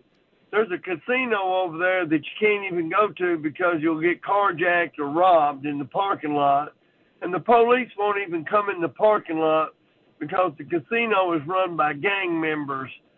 So, I think a lot of the crime is going to move out of Memphis, Tennessee, and move over there while we have all the law enforcement over into Memphis. So they need to beef up the security in West Memphis, Arkansas. Is West Memphis, Arkansas, and forgive me for not knowing, Mark, I grew up in just outside of Augusta, Georgia, in a little town called Thompson, Thomson, no P in Thompson. So I know a little bit about this, but Augusta was on the border of Georgia and South Carolina, and so South Carolina is north. It's the same city, but it's Augusta and North Augusta. Is that like West or Memphis is? Is it basically the same city? Yes, sir. I've been to Augusta, Georgia, and Augusta. North Augusta. Yeah, but West Memphis is on the other side of the Mississippi River, and that's when you're in Arkansas. Right. And they have a casino right there. You can't go to that casino because you will get robbed and carjacked. The police won't even come there. I've tried going there to the casino, and it's not safe. You got teenagers that are robbing and carjacking, and the police won't come on the parking lot due to the fact that they're scared because the casino's run by gangs. Well, holy. So they're just going to jump right over and Mud Island used to be, my brother-in-law lived on Mud Island. They had to move because of the crime. So I just feel like that he should be helping West Memphis too. So well, I will assure you of this. Donald Trump wants to stop the crime where it exists. And if the governor of Arkansas gives him the go-ahead, I assure you that they will move the National Guard anywhere within that city in order to affect a reduced crime rate and to protect those citizens. Well, he needs to be talking to the governor of Arkansas so he can go over there because that is a lot of crime in that area. And I'm just afraid that all the crime will move over the river until everybody leaves. Right. And then jump back over. Right. So I hear you. Yeah. I hear you. Well, message received, Mark, and I'll do what I can to send the message out to our state officials. We got a couple of lines of communication that are wide open to the governor's office, and I love that the governor is allowing this to happen in the state of Tennessee. It would be easy for a state governor to challenge the presidential authority here. That's not what's happening. The president and the governor of the state of Tennessee are working together in an attempt to stop this crime. Secondarily, I believe that the governor of Arkansas would do the same thing. Isn't that Governor of Arkansas? That's Sarah Huckabee Sanders, right? Don't I have that right? I think I have that right. Yeah. Surely she's going to work with. She would do anything in her power to help Donald Trump eliminate this crime. 615-737-9986. Okay. Sarah Huckabee Sanders wouldn't put up with that crap in her state either. So I promise, as 3036 has put it, I promise you that she is working this thing out and watching as it plays out in real time. There is a number of you have told me about the vigils. There's a vigil tonight in Woodbury at 6:30 at the town square. That's Woodbury, Tennessee. There's a tribute to Charlie Kirk tonight at 6 o'clock, already started at the courthouse in Fayetteville. That's Lincoln County. Candlelight vigil tomorrow night in Lewisburg at 5. There's one in Shelbyville tonight at 7. I don't know if this one in Thompson Station is tonight or what, but someone's mentioning Thompson Station.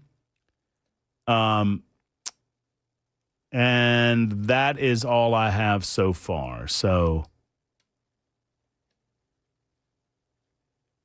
and Tiny writes in and says, Matt got his tongue wrapped around his eye tooth and couldn't see what he was saying.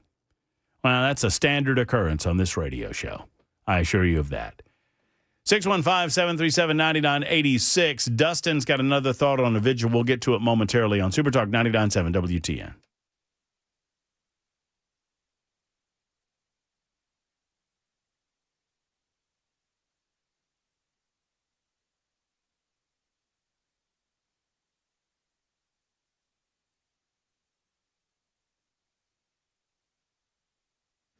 Efficient HVAC. Jeff Eddy's company believes in helping you make it through the season, y'all. And that's what he does for maintenance, and that's what he's going to do at the end of the season, too. Here's the deal. If you are concerned about your AC, if it's not running as it should, if it's making a funny noise or whatever it might be, they're not there to sell you some new unit, especially in the middle of September. They're there to get that AC unit as best as they can get it for the end of the season. Now, secondarily, I encourage you to go ahead and call and schedule your maintenance appointment for your heater. Friends, you need to do this once a year. It's $125 or less. That maintenance call is going to help you get through the season. It's going to make sure that they identify whatever issues that you might have with your heater. It's going to save you money in the long run. It's going to extend the life of that unit in the long run. And you have the maintenance guarantee from Efficient Heating and Cooling. What does that mean?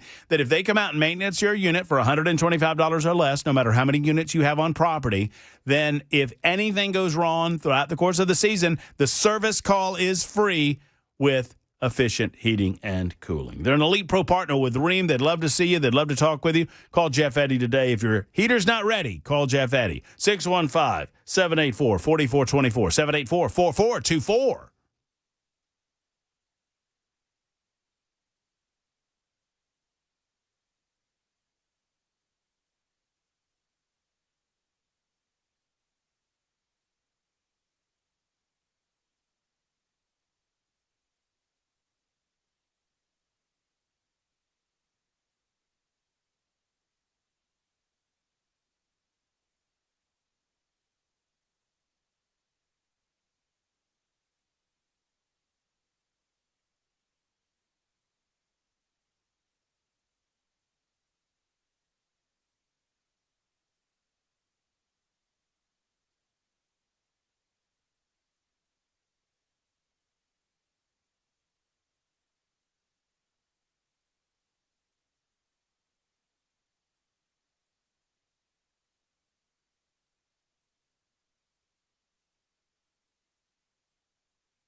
Hi, friends. It's Matt Murphy for Cover Nash. My man, Shane Ring. He is your personal healthcare concierge. That's a fancy way of saying that he's going to help you with any and all of your health insurance needs. And he doesn't work for anybody but you. That's the promise that they give you at Cover Nash, and they fulfill that promise on a day-to-day basis. If you're tired of health insurance companies that try to confuse you, or at least seem that they try to confuse you, I mean, it's all of these confusing percentages and surprise bills and fine print. Cover Nash cuts through all of that. Shane does too. And he can help you. He can sit down with you in Brentwood, go over your current coverage, talk to you about what is better, what is available to you on the marketplace. For example, a PPO plan nationwide, allowing you to see any doctor in the United States of America. Only a $250 deductible, flat copays after the deductible, outpatient surgery for as low as $250 in copay. Oh, yeah. All of this is real. Hospital stays with just $1,000 in copay, and that's it. That's what it's all about. Cover Nash can help find out if this is the right plan for you or if there are other plans that are right for you. Whatever your questions might be, if you have concerns, call Shane Ring and Cover Nash. Don't wait. Call today. CoverNash.com online, CoverNash.com to find out more or make the call. 615-465-0023, 465-0023.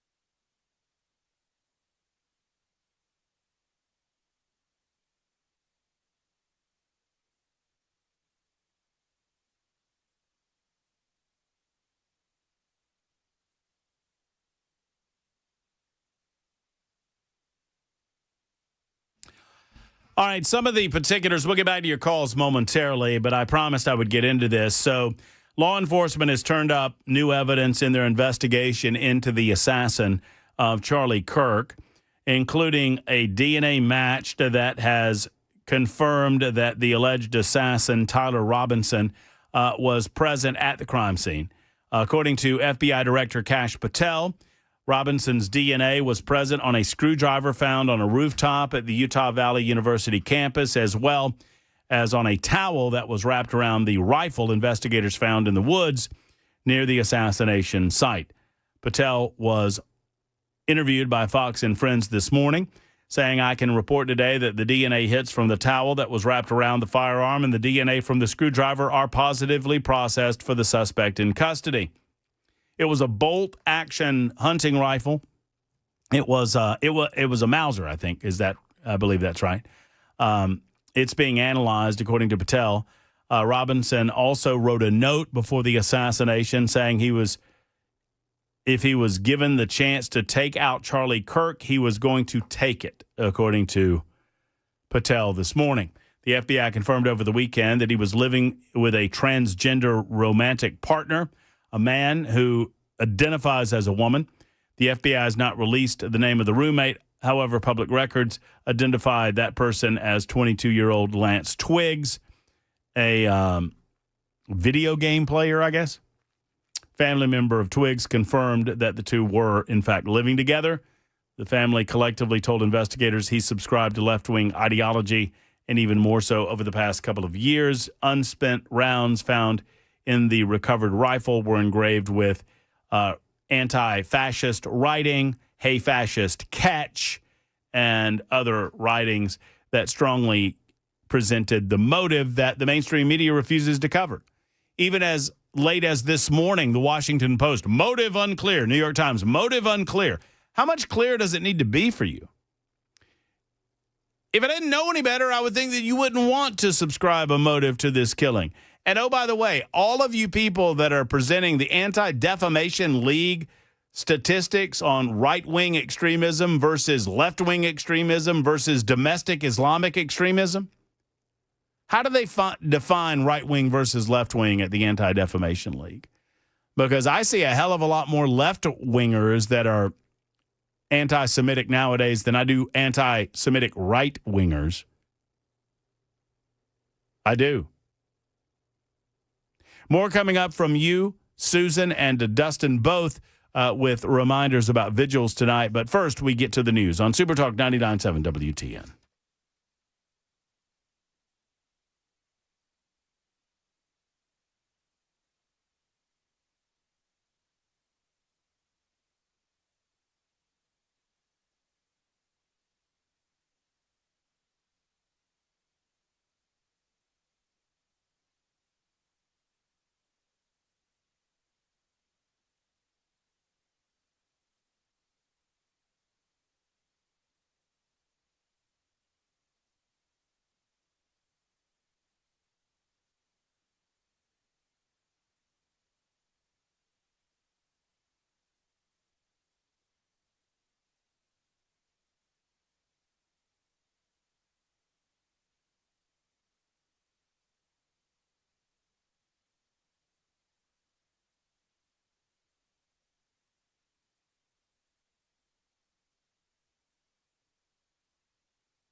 Folks, there's one location for healthcare that I would recommend to you, and that is Grace Point Healthcare. And why? Because they are a direct pay format. I absolutely love what they're doing over at Grace Point.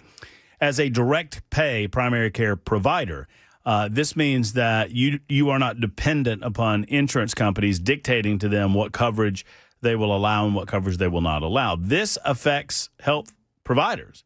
It affects doctors in terms of what they do for you in their offices. Sadly, that is the case. Not so at Grace Point. Grace Point treats the whole body with a comprehensive medical approach, getting to the root of the problem, not just treating the symptoms. What does this mean for you? It means that you know exactly what this is costing you up front. With your basic Smart Care plan of just $69 a month, you can pay for that out of your HSA plan, by the way. And it offers free office visits for the entire year, plus free basic labs and diagnostics. At Grace Point, there's not long wait times in the office. They just don't believe in them. So you can get in a same day or next day, even for brand new patients. That's what it's all about. And knowing exactly what that service is costing you. And, of course, you can file with your insurance company for reimbursement at the given time. 599-6868 is the number, 599-6868. Schedule your next medical appointment at Grace Point Healthcare. You really can find exceptional medicine at your convenience. It's modern medicine delivered the old-fashioned way.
Stoltz Co. is your one-stop shop for all things post-frame buildings. And friends, if you've not been to the website, I could talk to you all day about Stoltz Co. But the photographs speak for themselves. The Stoltz Co. post-frame building, including pole barns and garages, equestrian spaces, event spaces, and, of course, the ever-popular barn dominiums.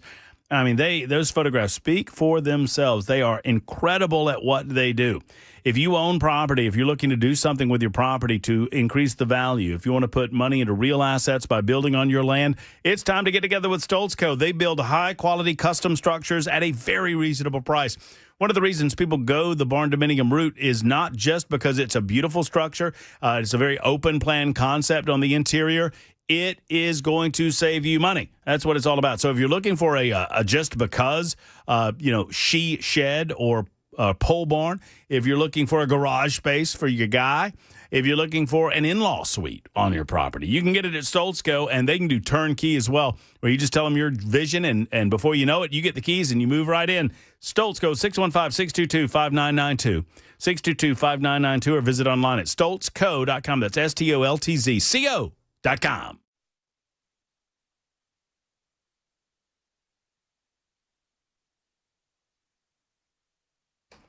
Super Talk 99.7 WTN. Saw John Rose Saturday afternoon on Rocky Top before the game. I didn't get a pic. I feel bad because we saw John. You remember, you met John. What did you think of John? Were you there when we met John? I was not. Oh, that's right. We went back to the car and you had already left. I was already getting my vocal cords ready for You missed John and Marcia? I did. You missed 2 out of 3 gubernatorial candidates right there ready for you. They both asked about you. Not really. I'm making that up. They were like, when you going to get rid of that new producer? Mm-hmm. That's right. They said, where's that lovely producer wearing that bright orange color? Where's he? And I was like, I don't know. Being a degenerate somewhere. He's off drinking spiked lemonade or something or another. Yeah, so we saw John, and I forgot, if John's people are listening, my bad. I forgot to get a photo with him. I should have. But he was down there, shaking hands and watching the ball game. Marcia was there as well with her folks. I saw Congressman Burchett, saw Congressman Chuck Fleischman. Hell, we almost had my goodness gracious, we almost had a quorum. We could have taken votes. A forum. Could have done a straw poll. We ought to have done a straw poll. I bet there were several done. If there's a politician around, they're doing a straw poll. Was that the correct use of that term? Yeah, pretty much. Straw polls suck. By the way, straw polls are stupid. You know what straw polls are? No. So, for those that don't know, like Jackson, I'm here to educate you. So, a straw poll is called so because it is it's a random and unscientific way to poll a gathering of people as to which way they are planning on voting. Would the vote be held today? And these are often done at events that are paid to get into. So these are paid political events that are designed as fundraisers for local political parties. So, for example, and I'm not begrudging the political parties for doing it because it's a good way to get attendance. So if they say, hey, for example, Jason Weekley might do this. Hey, the state, the Davidson County, I should say, GOP is hosting an event. They might be doing a straw. Let me give you an example. This is the easiest way to put it. I bet you they're doing a straw poll at their thing on Friday night. Now, this thing on Friday night is going to be great. It's at the Cabaret, a lot of fun. They're selling tickets, and they're raising money for a good cause, and that is to promote the GOP in Davidson County. But what the straw poll does, it encourages specific fans of the particular candidates to come out to pay the money so that they can win the straw poll, because what they then do is run around talking about winning all these straw polls when they stack the decks. Does that make sense? Yes. They're kind of loading the deck in their favor. But that's fine because they're paying money to do so. Kind of like what Georgia does on the football field? No, not at all like what Georgia does on Where the it's a football sham field. and nobody should believe it? It is not a sham. That W is down in the books. That W will forever be there. It is a game that will never be forgotten on Rocky Top. I am such a sore loser about this. You're entering. You talked about the Elizabeth Kubler-Ross phases of grief the night that we were driving home Saturday night. Yes. And you said at some point you were in denial, I want to say, and then I've actually gone backwards. So I started in rage. Okay. And I think I'm in denial now. So when are we going to get to acceptance? When Tennessee whoops UAB this weekend. Okay. All right. I felt like maybe it was until next year in Athens. We won't play y'all next year. Oh, my goodness. Y'all might have to live with this for years. Years. I don't want to talk about it. No more football talk. Let's get to politics. Okay. Susan is next up with a thought on a vigil for tonight. Hey, Susan, how are you? Hey, Matt Murphy. How you doing? I'm great. Thank you for calling in. Yeah, you're welcome. I was just calling to see if anybody who's listening knows if there's any vigil that's going to take place in Columbia. Okay. Well, we put it out there. I don't know of one offhand, but if there is one, I assure you we have so many listeners down Columbia Way that they will let us know. All right. I appreciate you guys so Yes, much. ma'am. Of course. Hang in there. All right. Bye. Well, you do too. We're going to try our best. Thank you for the call. And if anybody knows of one, hit us up on the super text line. You don't have to call us. Just hit us up on the super text line and we'll let everybody know. Dustin is next up. Hey, Dustin, how are you? Hey, Matt, how are you? I'm great. Thank you. Well, I was going to just let y'all know that there is a vigil for Charlie tonight in Woodbury, which is Kenny County, right outside of Murfreesboro. Starts at 6:30 on the square downtown there. And where's that again? Woodbury, Tennessee. Oh, okay. Right out. Yeah. No, well, I mean, and that's, we've had a couple of folks tell us about that, and that's good stuff, man. I mean, Woodbury, just a little bit out of town, but if you're in that area, go by and join your friends in remembering the great Charlie Kirk. Yeah, we're trying to get as many as we can. Dustin, I'm glad you called us and let us know about it, brother. All right. Have a good one, man. All right, man, you too. Thank you so much for that.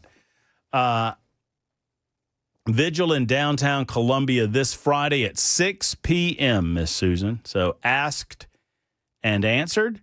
So downtown Columbia, 6 o'clock this Friday.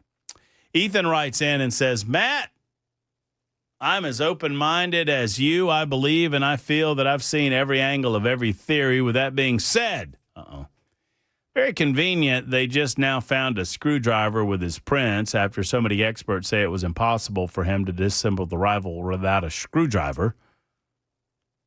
All right, with that being said, why would they reassemble the gun and leave it neatly in the woods to be discovered? Open your mind to the fact that the same, quote, person, end quote, responsible for this act is the same person, end quote, who killed JFK, MLK, Malcolm X, etc. The CIA/Mossad, who, if nothing else, gave the green light, did nothing to stop it. I know for a fact, if I was anywhere online planning something sinister, the feds would be at my house at some point. There's nowhere on the web anywhere can run and talk in secrecy.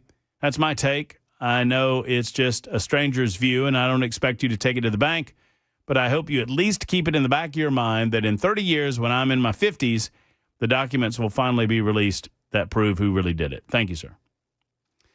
So here's what I don't understand about Ethan's message and about the mentality behind the message. Ethan, you started the conversation by saying you're open-minded, but you've already closed your mind off. You've already closed your mind to the possibility that we're being told the truth. Before you respond, before you say anything, before you go to the keyboard and start typing, just hear what I just said, Ethan. I didn't say you're wrong. I didn't say you're right. I said you've claimed that you're open-minded, and I don't think you are. If you've closed your mind to the possibility that we could be told the truth, then that's not being open-minded about this. Being open-minded suggests that you're welcoming any and all possibilities.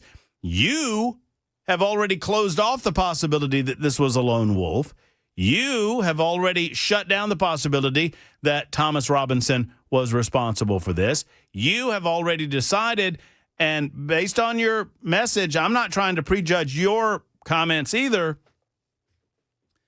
but it feels like you're deciding which information is most valuable to you so that you can confirm, before we have all of the information, that you can confirm that you're right, that it wasn't a lone wolf. Right? I mean, so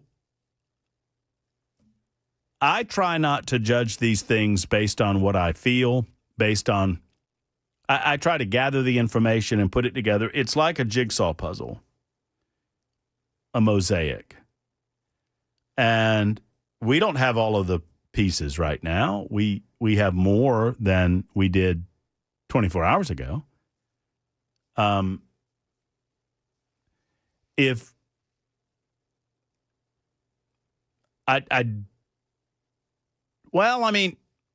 Ethan, I love you too, and I appreciate you too. Ethan has responded and says, I've not closed my mind. Well, is it possible that this was a lone wolf assassin? Is it not possible that someone with a warped mind decided that they wanted to send a message to Charlie Kirk and his followers and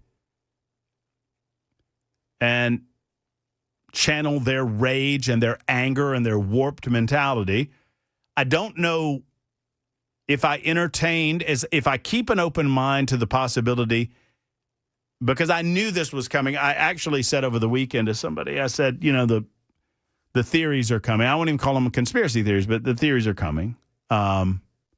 because we can't see anything in plain sight anymore without a certain segment of the population denying what we see. And even to the point that, if we watched it happen in real time, there would be those that would suggest, well, I had people telling me that they have, it takes time to find the patsy. They had already decided that there was a patsy involved. But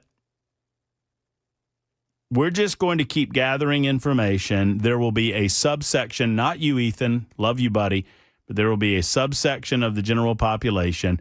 It's a pretty small portion of the general population that thinks because they know better that they know better.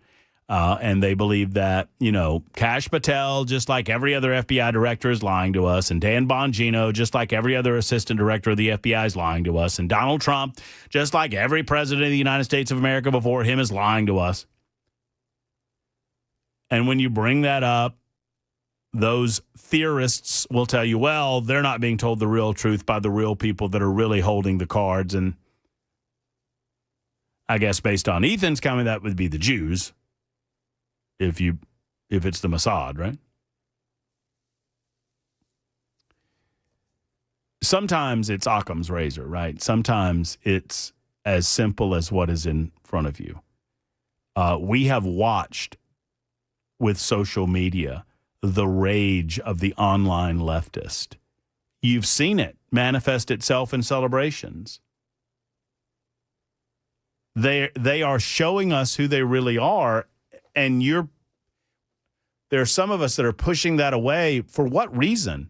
So that you can feel smarter than everyone else because you have a theory that you think fits the narrative that you've created in your own mind, when the narrative that is happening right before us is far more frightening.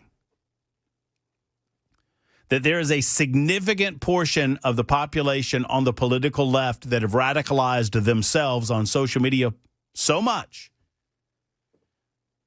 that they not only feel empowered, they feel obligated in some fashion to celebrate the slaughter of a human being. Why? Because they call him fascist. None of these people know that Charlie Kirk was a fascist. None of these people. It occurred to me the other night as I was trying to work this through my brain. All of these people that are calling Charlie a fascist, none of them have ever watched Charlie. They're getting it second and third and fourth hand in some cases. I defy you to define the word fascist. Secondarily, I defy you to tell me how Charlie Kirk was a fascist. And the bottom line is you cannot do it because he was not. Quite the opposite. Free speech is the antiseptic to fascism. The Second Amendment is the antidote to fascism. Yet you call him fascist. You don't even know what the word means. Come on. 53 after the hour on Super Talk.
I'm not getting on Ethan. Ethan, I like you, buddy. I think it's a little bit early for the conspiracy theories. That's just me. The truth is much more frightening to me that we have a percentage, and it's not an inconsiderable percentage of political leftists in the United States of America that are celebrating the assassination of a major political figure in our country. They're celebrating it. And they're celebrating it for reasons that make no sense. Oh, he's a fascist. What is that? How was he a fascist? What speech is he trying to shut down? What fascism has he been promoting? They can't tell you. They're not willing to debate it. Any leftist that's willing to come on my radio show and talk to me about how Charlie Kirk was a fascist, you are welcome. I invite you. There's an open door for you. But you won't because you can't. God bless you. God bless the United States of America. And we'll talk to you tomorrow. Mark Levin up next.